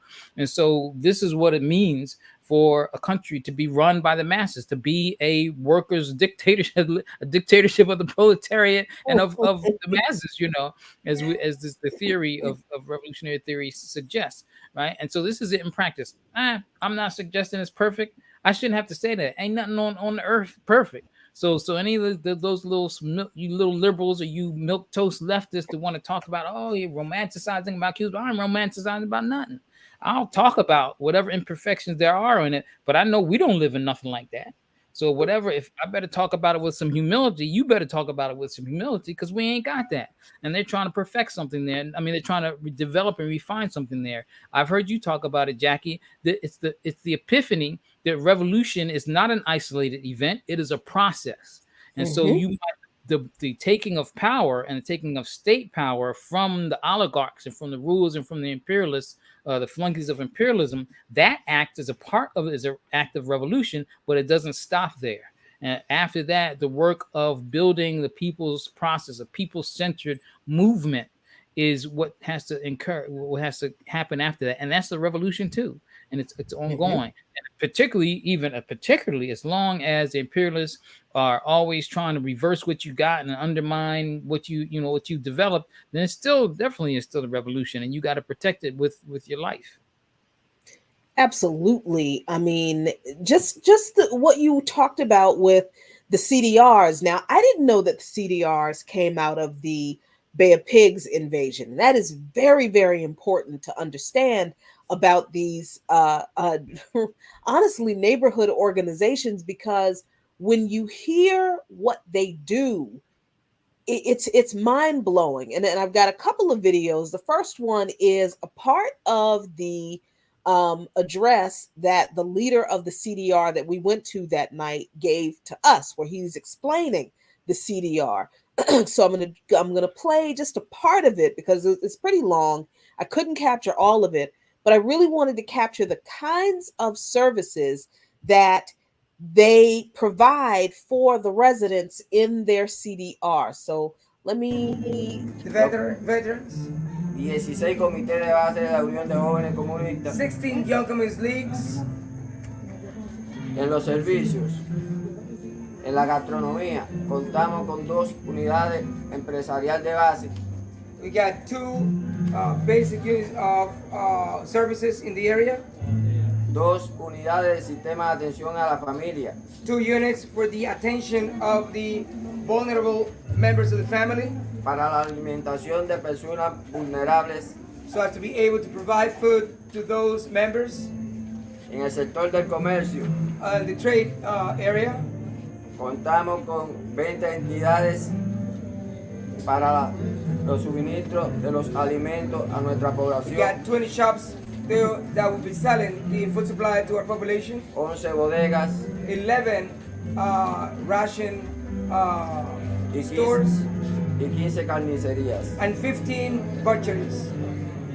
En los principales programas de la revolución. As part of the main programs of the revolution. En la educación. Like education.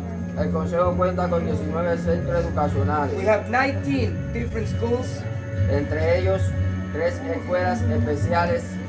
Among them, 3 special education schools. Una para estudiantes físico-motor.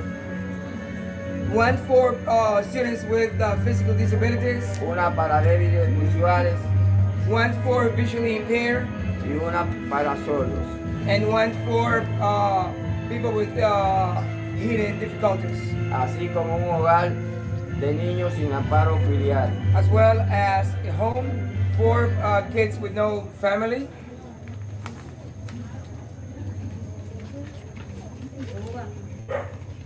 En la salud contamos con un policlínico. We have a polyclinic center. 30 consultorios médicos de la familia. 30 doctor's offices. Una clínica estomatológica. 1 dental clinic. Una sala de rehabilitación. 1 rehabilitation ward. Y 2 farmacias. And 2 pharmacies. Con una población vacunada contra la COVID-19. We have a percentage of people vaccinated against COVID-19. Con el esquema completo de un 98%. With a full vaccination program of 98%. Con una That's just a fraction of the stuff he talked about, the services that he talked about that are provided for the residents of the CDR. They talked about having stores where people can buy food, but they also talked about storehouses where people who can't afford food are given rations. They talked about providing, building more housing to address the housing shortage. I mean, 19 schools, 3 clinics, all these services. And this is supposed to be a dictatorship, though. This is the dictatorship that, and this is why I wanted to capture these things on video and share the people actually talking about the realities in their communities themselves, rather than having me tell you, because I mean, we're lied to so much about Cuba in the United States that we need to hear from the Cuban people about what life is like for them in Cuba. But we have another video here.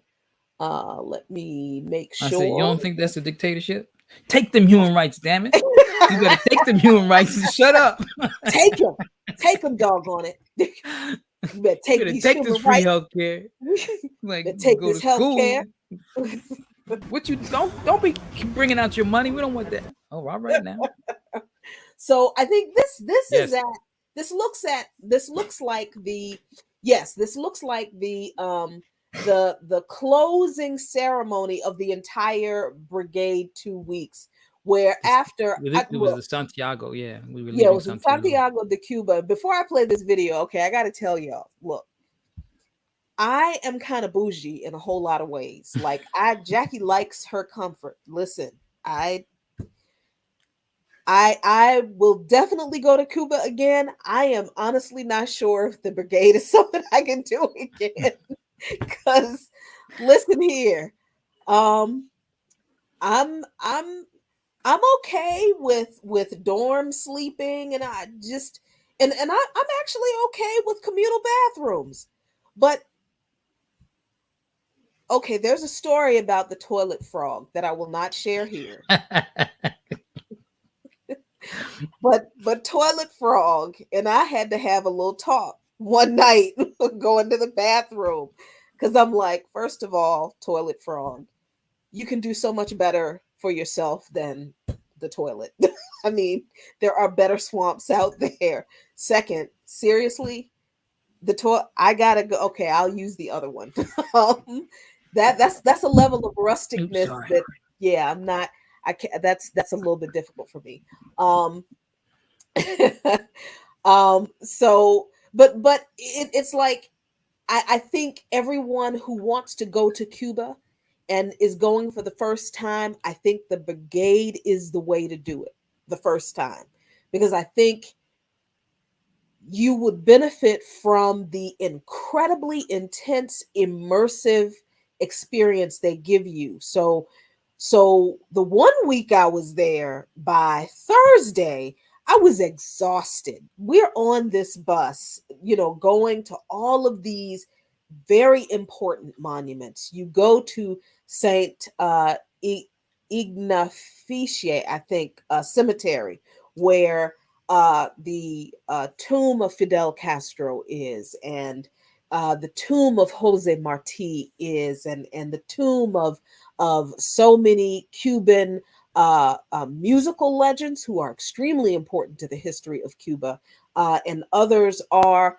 You go to the museum and the mausoleum of Che Guevara, which is in Santa Clara. You go to the museum of the Second Front, which is at the up in the mountains at the base of the Sierra Maestra Mountains. You're going to all of these historic places and seeing the history of the revolution unfold as it's preserved. And it's a lot of bus travel. It's very intensive.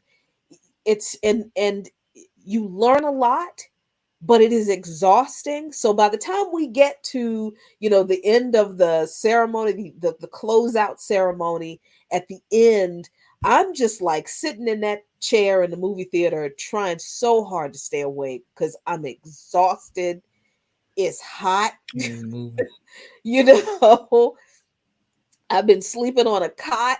Well, we stayed in a hotel for a couple of days, which was nice, but yeah, that whole camp thing, I'm just telling you, when you go on a brigade, be prepared to be a little bit uncomfortable with your accommodations, at least for the first week. You're going to be in a communal setting. You're going to be in a dormitory-like setting. You're going to share a room with like 3 other people, maybe more. The bathrooms are communal. The plumbing is not modern, so you're going to have to get used to that. There's a lot of that. But then when you are riding through the countryside on your comfy tourist bus with air conditioning, and you see how so many Cubans live in the countryside, then you understand that not only do you have it really, really good, as far as comfort is concerned in this country, but you actually probably have it kind of good in the camp too. So, your complaints about comfort and, food you don't like and all that kind of stuff takes on a different, it takes on a different kind of context, or at least it should. But I'm just saying, I just think that everyone should do a brigade once, the first time you experience Cuba, and then afterward, then do something else. But yeah, that was so. By the time we get to the end of our part of the trip, because there was a separate part of our delegation broke up into 2, and one delegation went to Guantanamo for a conference at Guantanamo Bay. And we have a couple of guests on to talk about to talk about that in a minute. But I want to play this Brigadista's comments at the closing session Buenas tardes a todos of mis the May cubanos Day y los Brigade. demás gentes presentes representando sus cada países. Good afternoon to all the Cubans and all the members representing all the countries, En solidaridad con la Revolución Cubana y su lucha. which are solidarious with the Cuban Revolution and your fight. Me llamo Delín Marrero y es un placer estar aquí presente representando la delegación estadounidense de la Brigada del 1 de Mayo. My name is Evelyn Marrero, and I am very proud to be speaking on behalf of the U.S. delegation of the International May Day Brigade. Y teniendo en cuenta que el eje del imperialismo es los Estados Unidos, And taking into consideration that the axle of imperialism is the United States, preparé algunas palabras a servicio de la lucha interimperialista y viviendo dentro del propio imperio. I got ready a few words against the imperialism living within the imperialist country. Como dijo una vez José Martí, As José Martí said once, viví en el monstruo y conozco sus entrañas. I live within the monster and I know its guts. Cuando se repite esta proclamación, aquellos de nosotros enterrados profundamente debajo de los ligamentos del imperio sentimos una profunda sensación de urgencia y desesperación. When we hear these words, those of us who live within the ligaments of the monsters, we feel desperations and also an obligation. Combatimos al imperialismo y la violencia colonial del mayor perpetrador del imperialismo y la violencia en el siglo XXI. We combat the imperialism, which is the main perpetrator of violence in the 21st century. Y esa lucha en sí misma requiere una inmensa dedicación y tiempo. And this struggle requires a lot of dedication and time consuming. A mis queridos cubanos, aunque existe un tramo de mar que nos distancia, ustedes siempre tendrán un puesto tierno, no solo en mi corazón, sino al ritmo de la lucha y solidaridad del resto del mundo. My dear Cuban friends, you're always going to have a place in our hearts and in our fights, despite of the stretch that separates us. Estas declaraciones son especialmente pertinentes como delegación de los Estados Unidos. Vivimos en el corazón del mal y luchamos desde dentro no solo para liberar a Cuba, sino también al resto de los pueblos oprimidos a nivel mundial. We have to say, as part of the U.S. delegation, that we fight within the belly of the beast, not only for Cuba, but also to all other countries that are oppressed by the imperial power of the United States. Pero podemos decir con orgullo que nuestra batalla contra los parásitos que se dedican a derrotar a Cuba será eterna. But we can say that the battle against the parasites that dedicate their efforts to destroy Cuba will be an endless fight. Y tenemos una ventaja moral we have a moral advantage en esta batalla contra los Yankees. in this battle against the Yankees. Incluso después de más de 63 años de un bloqueo criminal con médicos cubanos acusados de imperialismo, Even after 63 years of even Cuban doctors accused of being imperialists, una lista de ataques terroristas contra el pueblo cubano, a list of terrorist attack against the Cuban people, y campañas sociales en curso que todavía están reprimidas en golpes de estados, in social campaigns that are still in course and they're trying to do coup attacks. este país ha logrado una realización de lo imposible. This country has been able to do the impossible. Y esta es precisamente la fuente de nuestro orgullo. And this is precisely the source of our pride. Las contradicciones del imperio están en espiral. La cultura social y política ha alcanzado un nivel de conciencia que es más que capaz de denunciar los crímenes de su gobierno inhumano. The evil of the monster is in a spiral, and the cultural manipulation is reaching our brothers and sisters. Es por eso que presionamos al pueblo de los Estados Unidos y a aquellos que están unidos internacionalmente contra el gobierno estadounidense para que se aprovechen de estas contradicciones y se desvelen el imperio en decadencia por lo que realmente es. That is why we fight within the United States, and we also pressure other people outside the United States fighting against the United States to be able to take advantage of this decadent crisis that they are facing at the moment. Una institución colonial que nació de genocidio y el colonialismo. A colonizing institution that was born centuries ago. Y si bien extiende sus campañas de crueldad al pueblo cubano bajo la disfraz de democracia. And they extend their campaigns of cruelty campaigns against the Cuban people disguised as democracy. Los Estados Unidos mantienen actualmente más de 800 bases militares en todo el mundo. The United States is keeping more than 800 military naval bases all over the world. Y retiene más de 18 colonias con el único propósito de obtener ganancias monetarias. And they have around 18 new colonies with the only purpose of obtaining profit from them. Una de estas colonias es Puerto Rico. One of these colonies is Puerto Rico.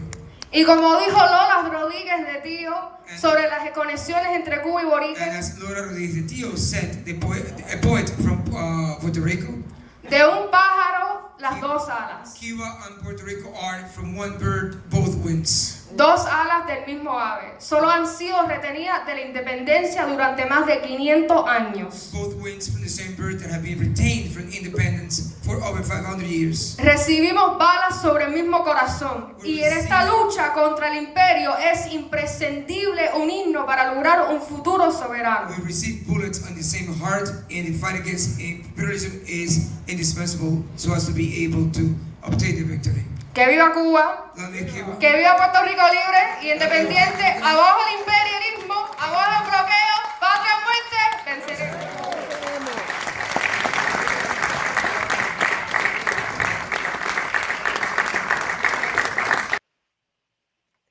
Yes, indeed. She did that. She did that. Man. And some more. And she, by the way, is Daylene Marrero Brinas. She is a fellow brigadista, and yeah, she closed that thing out, and that was absolutely beautiful. And so that was at the end of the brigade. For me, you know, I'm an anti-imperialist. I am a Pan-African internationalist, anti-imperialist. But going to Venezuela, going to Cuba, I have material reasons now to see why I am an anti-imperialist. And more, I travel around the world because I intend to go to other places one day. Hopefully I'm going to go to Nicaragua and Bolivia and El Salvador. I've been to Colombia, and I certainly intend to go to places on the continent of Africa. These are all of the struggles of peoples around the world in those places where people are struggling for freedom, for the right to their own self-determination. The one through line they all have is U.S. imperialism. that is the connective tissue between all of these people's struggles around the world and Cuba. So we can't isolate this struggle to just ending the blockade against Cuba, because if we do that, that would be great. But then what about the people who are struggling for freedom that are still under the same US imperialism? So this struggle to end the blockade against Cuba, this criminal genocidal blockade against Cuba, has to be a part of the larger struggle against imperialism. And we have to engage in that struggle even more intently inside the belly of the beast, because we are inside the belly of the beast. But as I was saying, our brigade broke into two groups. One group went into Santiago de Cuba. That's where me, Netfa, and Makeda went. But our comrade and our two comrades, look, Comrade Julie and Comrade. Comrade. Hello. And this is Julie Katupan. And Julie is, Julie, tell folks about yourself. Thank you for having me on. I was on the brigade with all of you. My pronouns are she or comrade. I live in Washington, D.C. currently. But I didn't grow up here or anything like that. And I co-coordinate the Solidarity Network for the Black Alliance for Peace. And I also do communications work for the Black Alliance for Peace. And I edit, for my day job, I edit a publication called Toward Freedom. Cool. And we're also joined by Noah Siegel, fellow brigadista who was in Santiago de Cuba with us also. Noah, what's going on? Hey, so nice to see you all again. I'm Noah, is she, her pronouns. I guess primarily I'm an organizer with the Boston Young Communist League up in Boston, Massachusetts. Dope. So, Julie, I need to ask you about the conference in Guantanamo Bay. First of all, what was the travel to Guantanamo like? And specifically, what are the conditions like to get to Guantanamo? Like what are the aspects of moving around the prison in Guantanamo Bay that we need to understand, that I don't think people in the United States quite get about the way it's situated and the way the United States operates from that piece of land that they're stealing in Cuba? Yeah, definitely. So Guantanamo is even longer to get to from Artemisa, where the camp is located, and the camp is located like maybe like 40 minutes from Havana. So and it's like west of Havana. So most of you were going to Santiago, you would have to go a couple of more hours east to get to Guantanamo, and our bus ride was 16 hours in the bus, but it took 30 hours for the whole journey with all the stops, including the overnight stop in Santa Clara. So it's really difficult to do 16 hours in a bus, especially if it's all packed, cramped, there's no seats to be stretching out your legs. But there were a lot of elderly people with us, and probably people with mobility issues. The thing with Guantanamo is that it's a province. People in the United States, I think, mostly relate to it as like the naval base and the detention center, if they even think about it. But it's actually one big province in the east of Cuba. And then in Guantanamo, there is a city called Guantanamo. And then there's also the Guantanamo, the Bay. So the naval base takes up both sides of the bay, like the western side and the eastern side. If you're like a boat and you're trying to get into the bay, you would be passing the base. The thing though is that because the U.S. government is occupying those two pieces of land, it requires, like, basically, if you want to sail your boat through or sail or move anything through the bay, you have to get permission from the U.S. government first. And that in and of itself is a violation of the human rights of the Cuban people. They said the last time they had a protest against the naval base was in 1989. And the reason for that was because people got shot at in 1989. And the people in the area, or maybe the government itself, I don't know what the situation was, but they decided not to ever do protests near the base again.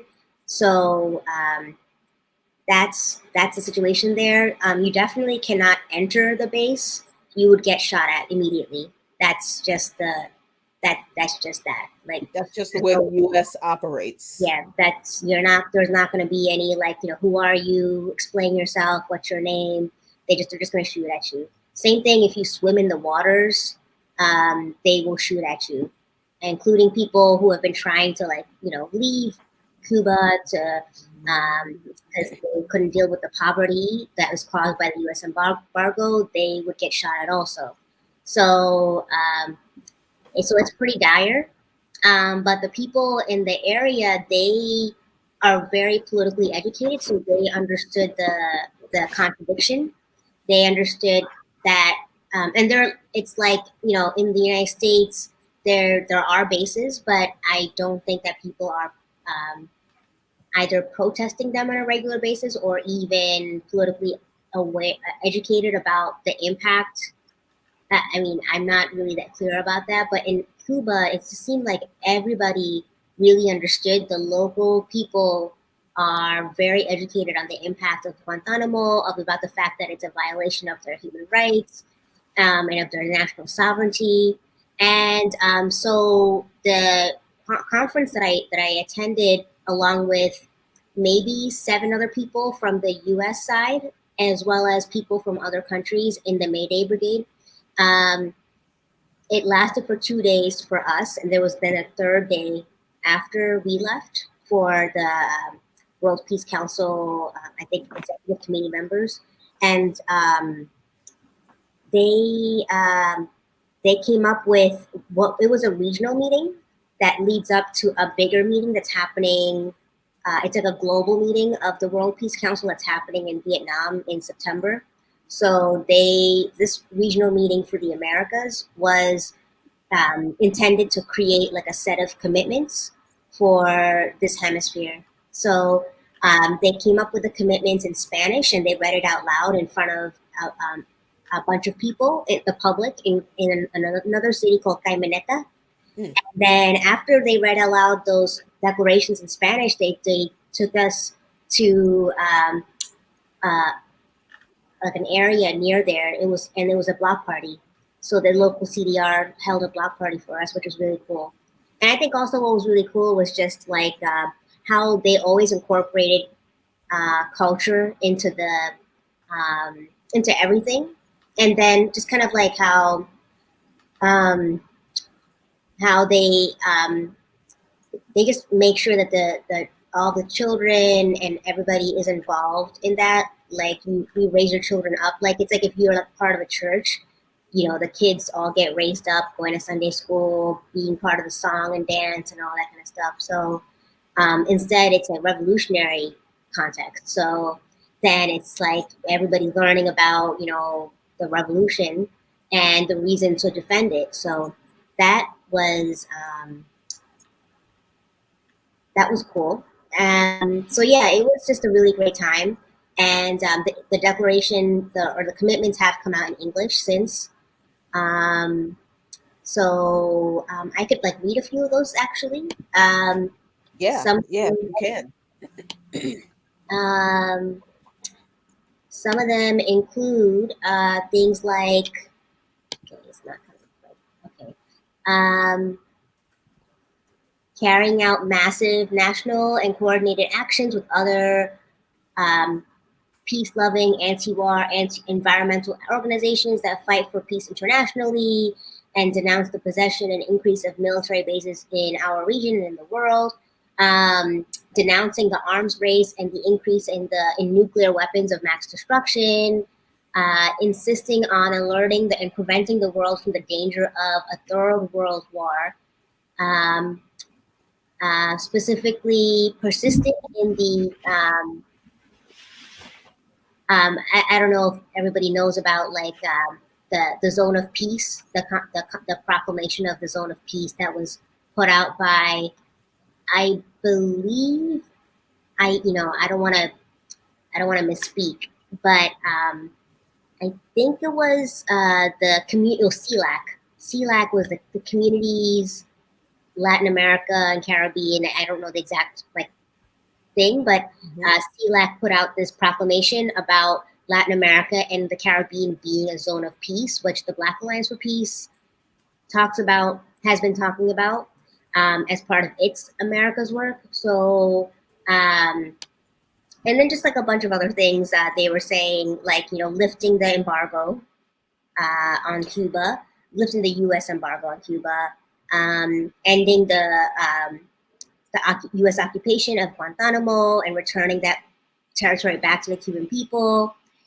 supporting Venezuela, Nicaragua, and Bolivia, denouncing the colonial situation in the Malvinas Islands, South Sandwich and South Georgia, Puerto Rico, Curacao, Haiti, and other territories of the Caribbean and South America, as well as reparation for African peoples, solidarity. I mean, it just goes on and on. I mean, there's like 23 different commitments, and then there's 3 actions. Okay, so I'll read out the actions. First action is carry out issue declarations for the Day of Latin American Unity on June 22nd.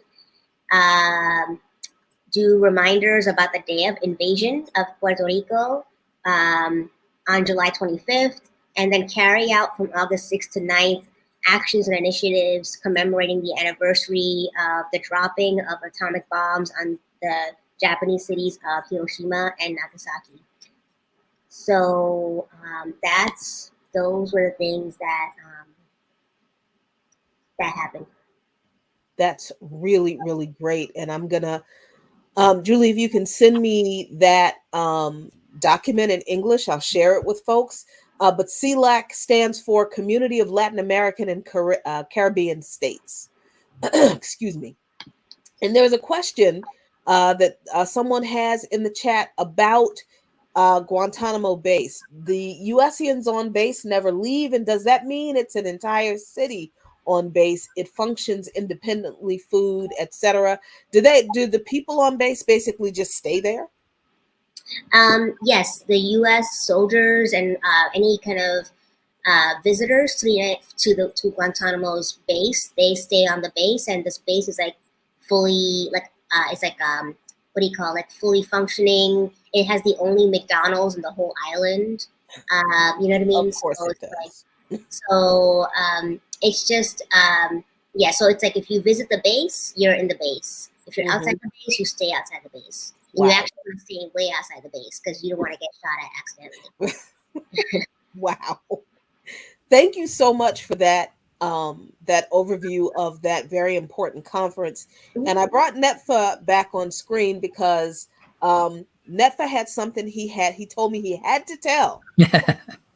It's real quick. Then I gotta go. I'm sorry, but when Julie was talking about the danger of swimming around and being near the base and how they'll shoot at you. If people remember, there's this movie, A Few Good Men. Remember that with Tom Hanks and what's his name? Tom Cruise? No, Tom Cruise and the other guy, Jack Nicholson. So in the very beginning, this is how propaganda works. This is how insidious it is, and people have ideas and notions about places they don't know where they got the notions from. Right? That they're bringing Tom Cruise his character onto the base. He says, "You better not wear those insignias," because he's an officer, right? He said because the Cubans they're known to take pot shots at people who they think are officers. This is a passing remark. That's it. You know, what people don't know nothing. They plant seeds in people's heads. And so, but what Julie described it's the opposite. It reminds me of like how the old stories of the Indians and Native Americans are scalping people, right? And here, the truth is that it's the opposite. You know, they for scalps. Anyway, that's what I just wanted to share that part. All right, y'all. Thank you a lot. Bye. I really want to thank Netfa and Makeda for joining us for the earlier part of the show. And Noah, thank you. I'm so glad you came on because I really want to ask you, what was this your first brigade experience? What was it like? What were the highlights? What were the difficult parts? And how did you, what did you take from the whole experience? Goodness, yeah, I guess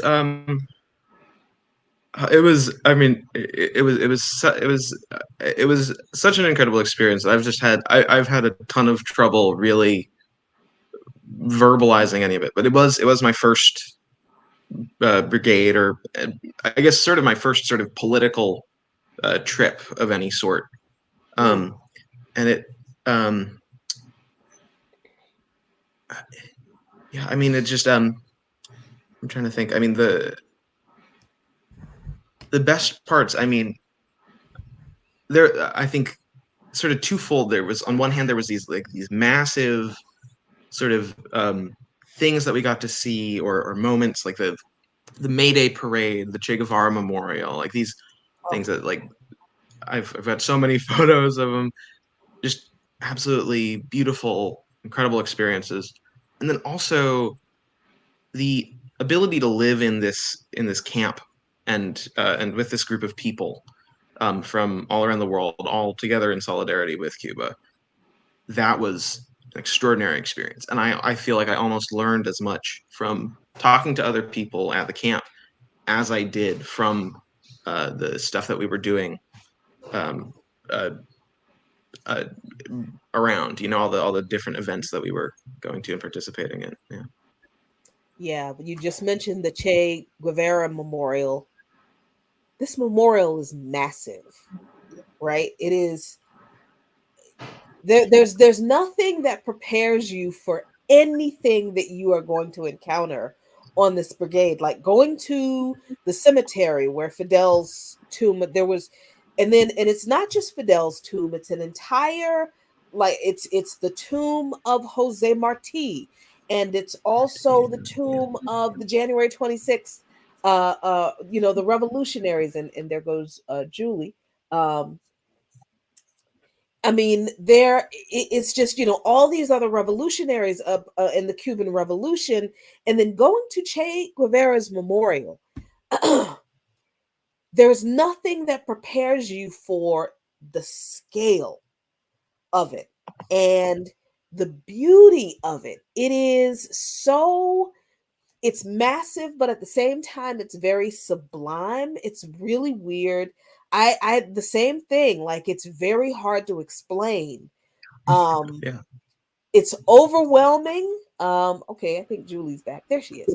It's overwhelming, but it's also extremely personal in a very weird way. I think because there are two parts to it. There is the monument up on the outside, but then there's the mausoleum underneath where the actual remains of Che Guevara are, and some other revolutionaries who died in the attempted coup in Bolivia.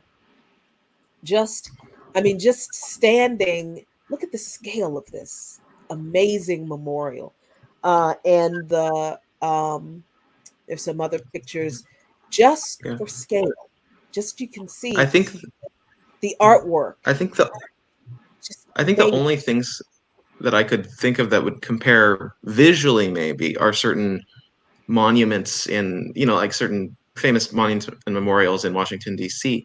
But the meaning of it, specifically with Che, with this particular liberatory figure, I can't even think of something which is comparable, and that I've seen in my life, except for other things I saw in Cuba, perhaps.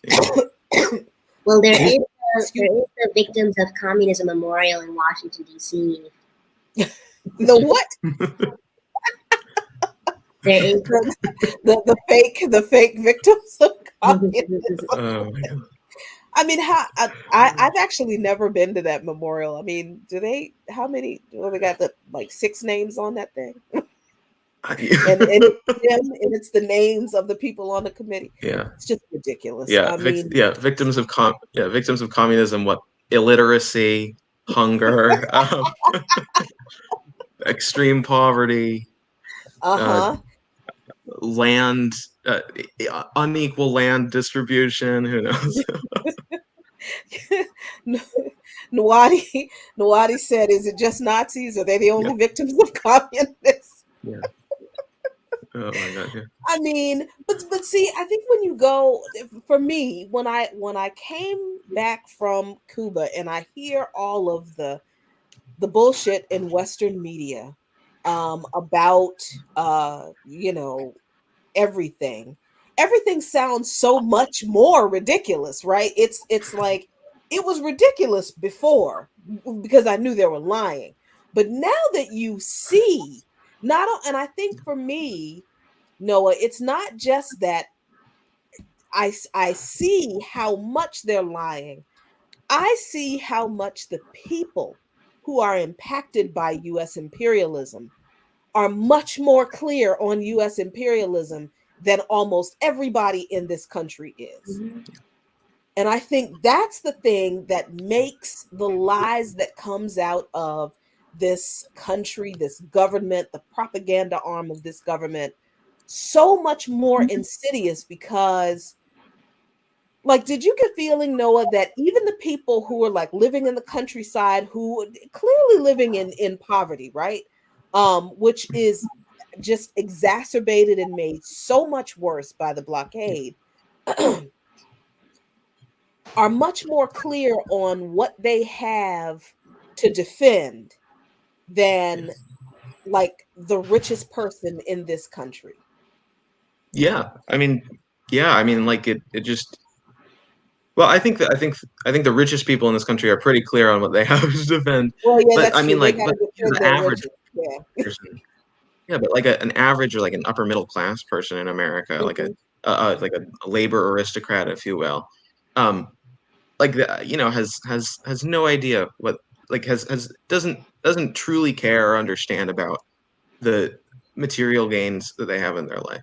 I mean, and like I think actually for me, like there were certain things that I didn't even consider this until like very recently when I found out about a little bit about my family history on my mother's side. For example, my great grandparents were peasants in Poland, and to understand, and like that was a really striking realization, even um, just a small thing about my life, that it was to understand that, oh, I've taken a lot of these things in my life for granted, like running water, etc. That that my ancestors, my predecessors, did not have. The I think there's just on sort of a basic level, I think so much is taken for granted in the United States, and I think, but I think the in Cuba, people can really tell the difference, and can really take pride in the way that things have progressed. I think that there's a very deep pride in the revolution. There's a very deep pride in Cuban history and Cuba's history of resistance to colonial oppression. I think, especially out in the countryside, I think one of our other brigadistas, Tom Wojak, said to me at one point that, in his opinion, and I agree with this, the real heart of the Cuban Revolution was the countryside, and that's it. It's the dignity with which people held themselves in Cuba was extremely striking to me. It's like, yeah, it's yeah, people were, I mean, and people were, I think one of the differences between Cuba and the United States is that in Cuba, this society which is constructing socialism, the people were just like there's the public at large was organized. The public at large was organized for the sake of building more gains in their own society, of making society better. And in under capitalism in America, the way that our society is organized, I mean, the public is largely disorganized. The working class is intentionally disorganized, or has been unorganized, if you will. And the system makes it harder, intentionally makes it harder to improve the lives of the people, Yeah. I mean, I think what you're speaking to, Noah, is a reflection of the dignity of a people when they've won their revolution. I really think that is, excuse me, that is a part of what we see in almost every Cuban that we encountered, whether it was someone in Havana or whether it was someone in one of the other towns that we visited, or whether it was people in one of the small towns in the countryside. Excuse me, what we were looking at throughout Cuba was a people that won their revolution and were defending their revolution. And they were committed to continuing to defend their revolution by continuing to be committed to organization and solidarity. Organization and solidarity. Organization and solidarity. There is no way we are going to get anywhere near any kind of a revolution in this country if we are not committed to organization and solidarity. So that's all I got, y'all. I needed all this help tonight to talk about Cuba, and I still haven't even talked about everything that I've seen, but I think it's enough. I hope you get what we felt, the importance of Cuba in solidarity struggles around the world. I hope you understand that the connective tissue between our struggle against, excuse me, this capitalist system in this country is directly connected to imperialism as it shows up in countries like Cuba, in Puerto Rico, in on the continent of Africa, certainly in Ukraine, in Yemen, in Palestine, in all around the world, in Nicaragua, in Colombia. The connective tissue is imperialism, and we're impacted by that here too. So there's no such thing as, oh, what's going on in Cuba, what the US does in Cuba, it's so far away. No, it's just 90 miles south of Florida. And as far as we're concerned, it really is right next door, right down our street. So we have to get organized. We have to express and commit to solidarity with people around the world who are struggling against imperialism, because the only way to end the blockade against Cuba is to defeat US imperialism. And that is our primary responsibility because we live in the imperial core. So thanks, Noah, and thanks, Comrade Julie and Comrade for joining. And thanks, Netfa Freeman and Makeda Sheffield for joining. I really appreciate you all hanging out with me for this extended Lukman Nation tonight. Hope you really, really enjoyed this show as much as I enjoyed sharing it with you. And as always, folks, peace if you are willing to fight for it, because guess what? You absolutely have to fight for it. And tonight I'm going to leave you with a little bit more of our South African comrades. Peace, y'all. Pero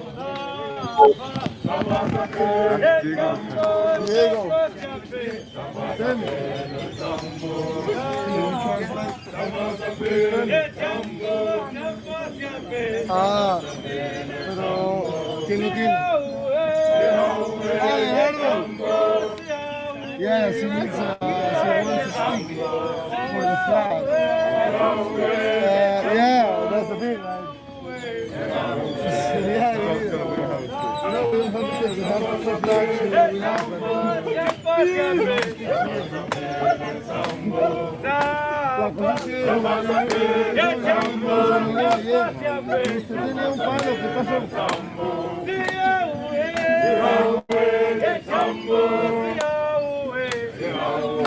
creo que ahora va a ser complicado. Porque ya no queremos dañarnos My mother was a kitchen cat. My father was a cutting board. That's why I'm a communist. I'm a communist. I'm a communist.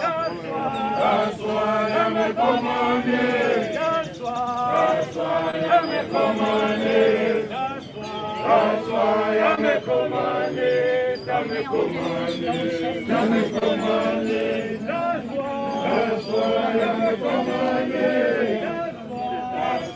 I'm a communist. That's why I'm a communist. I'm a communist. I'm a communist. My mother was a kitchen girl. That was a kitchen boy.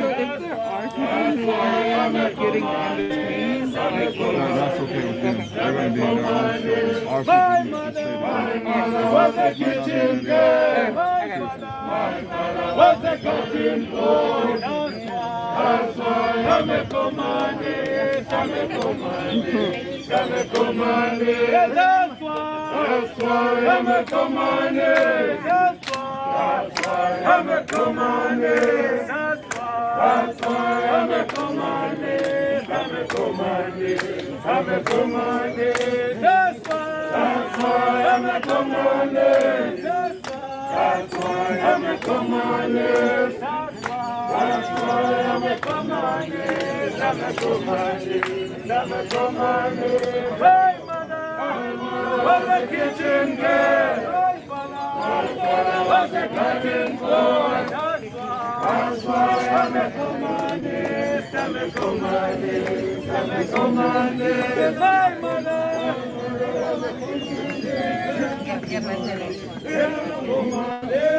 Stretch it out.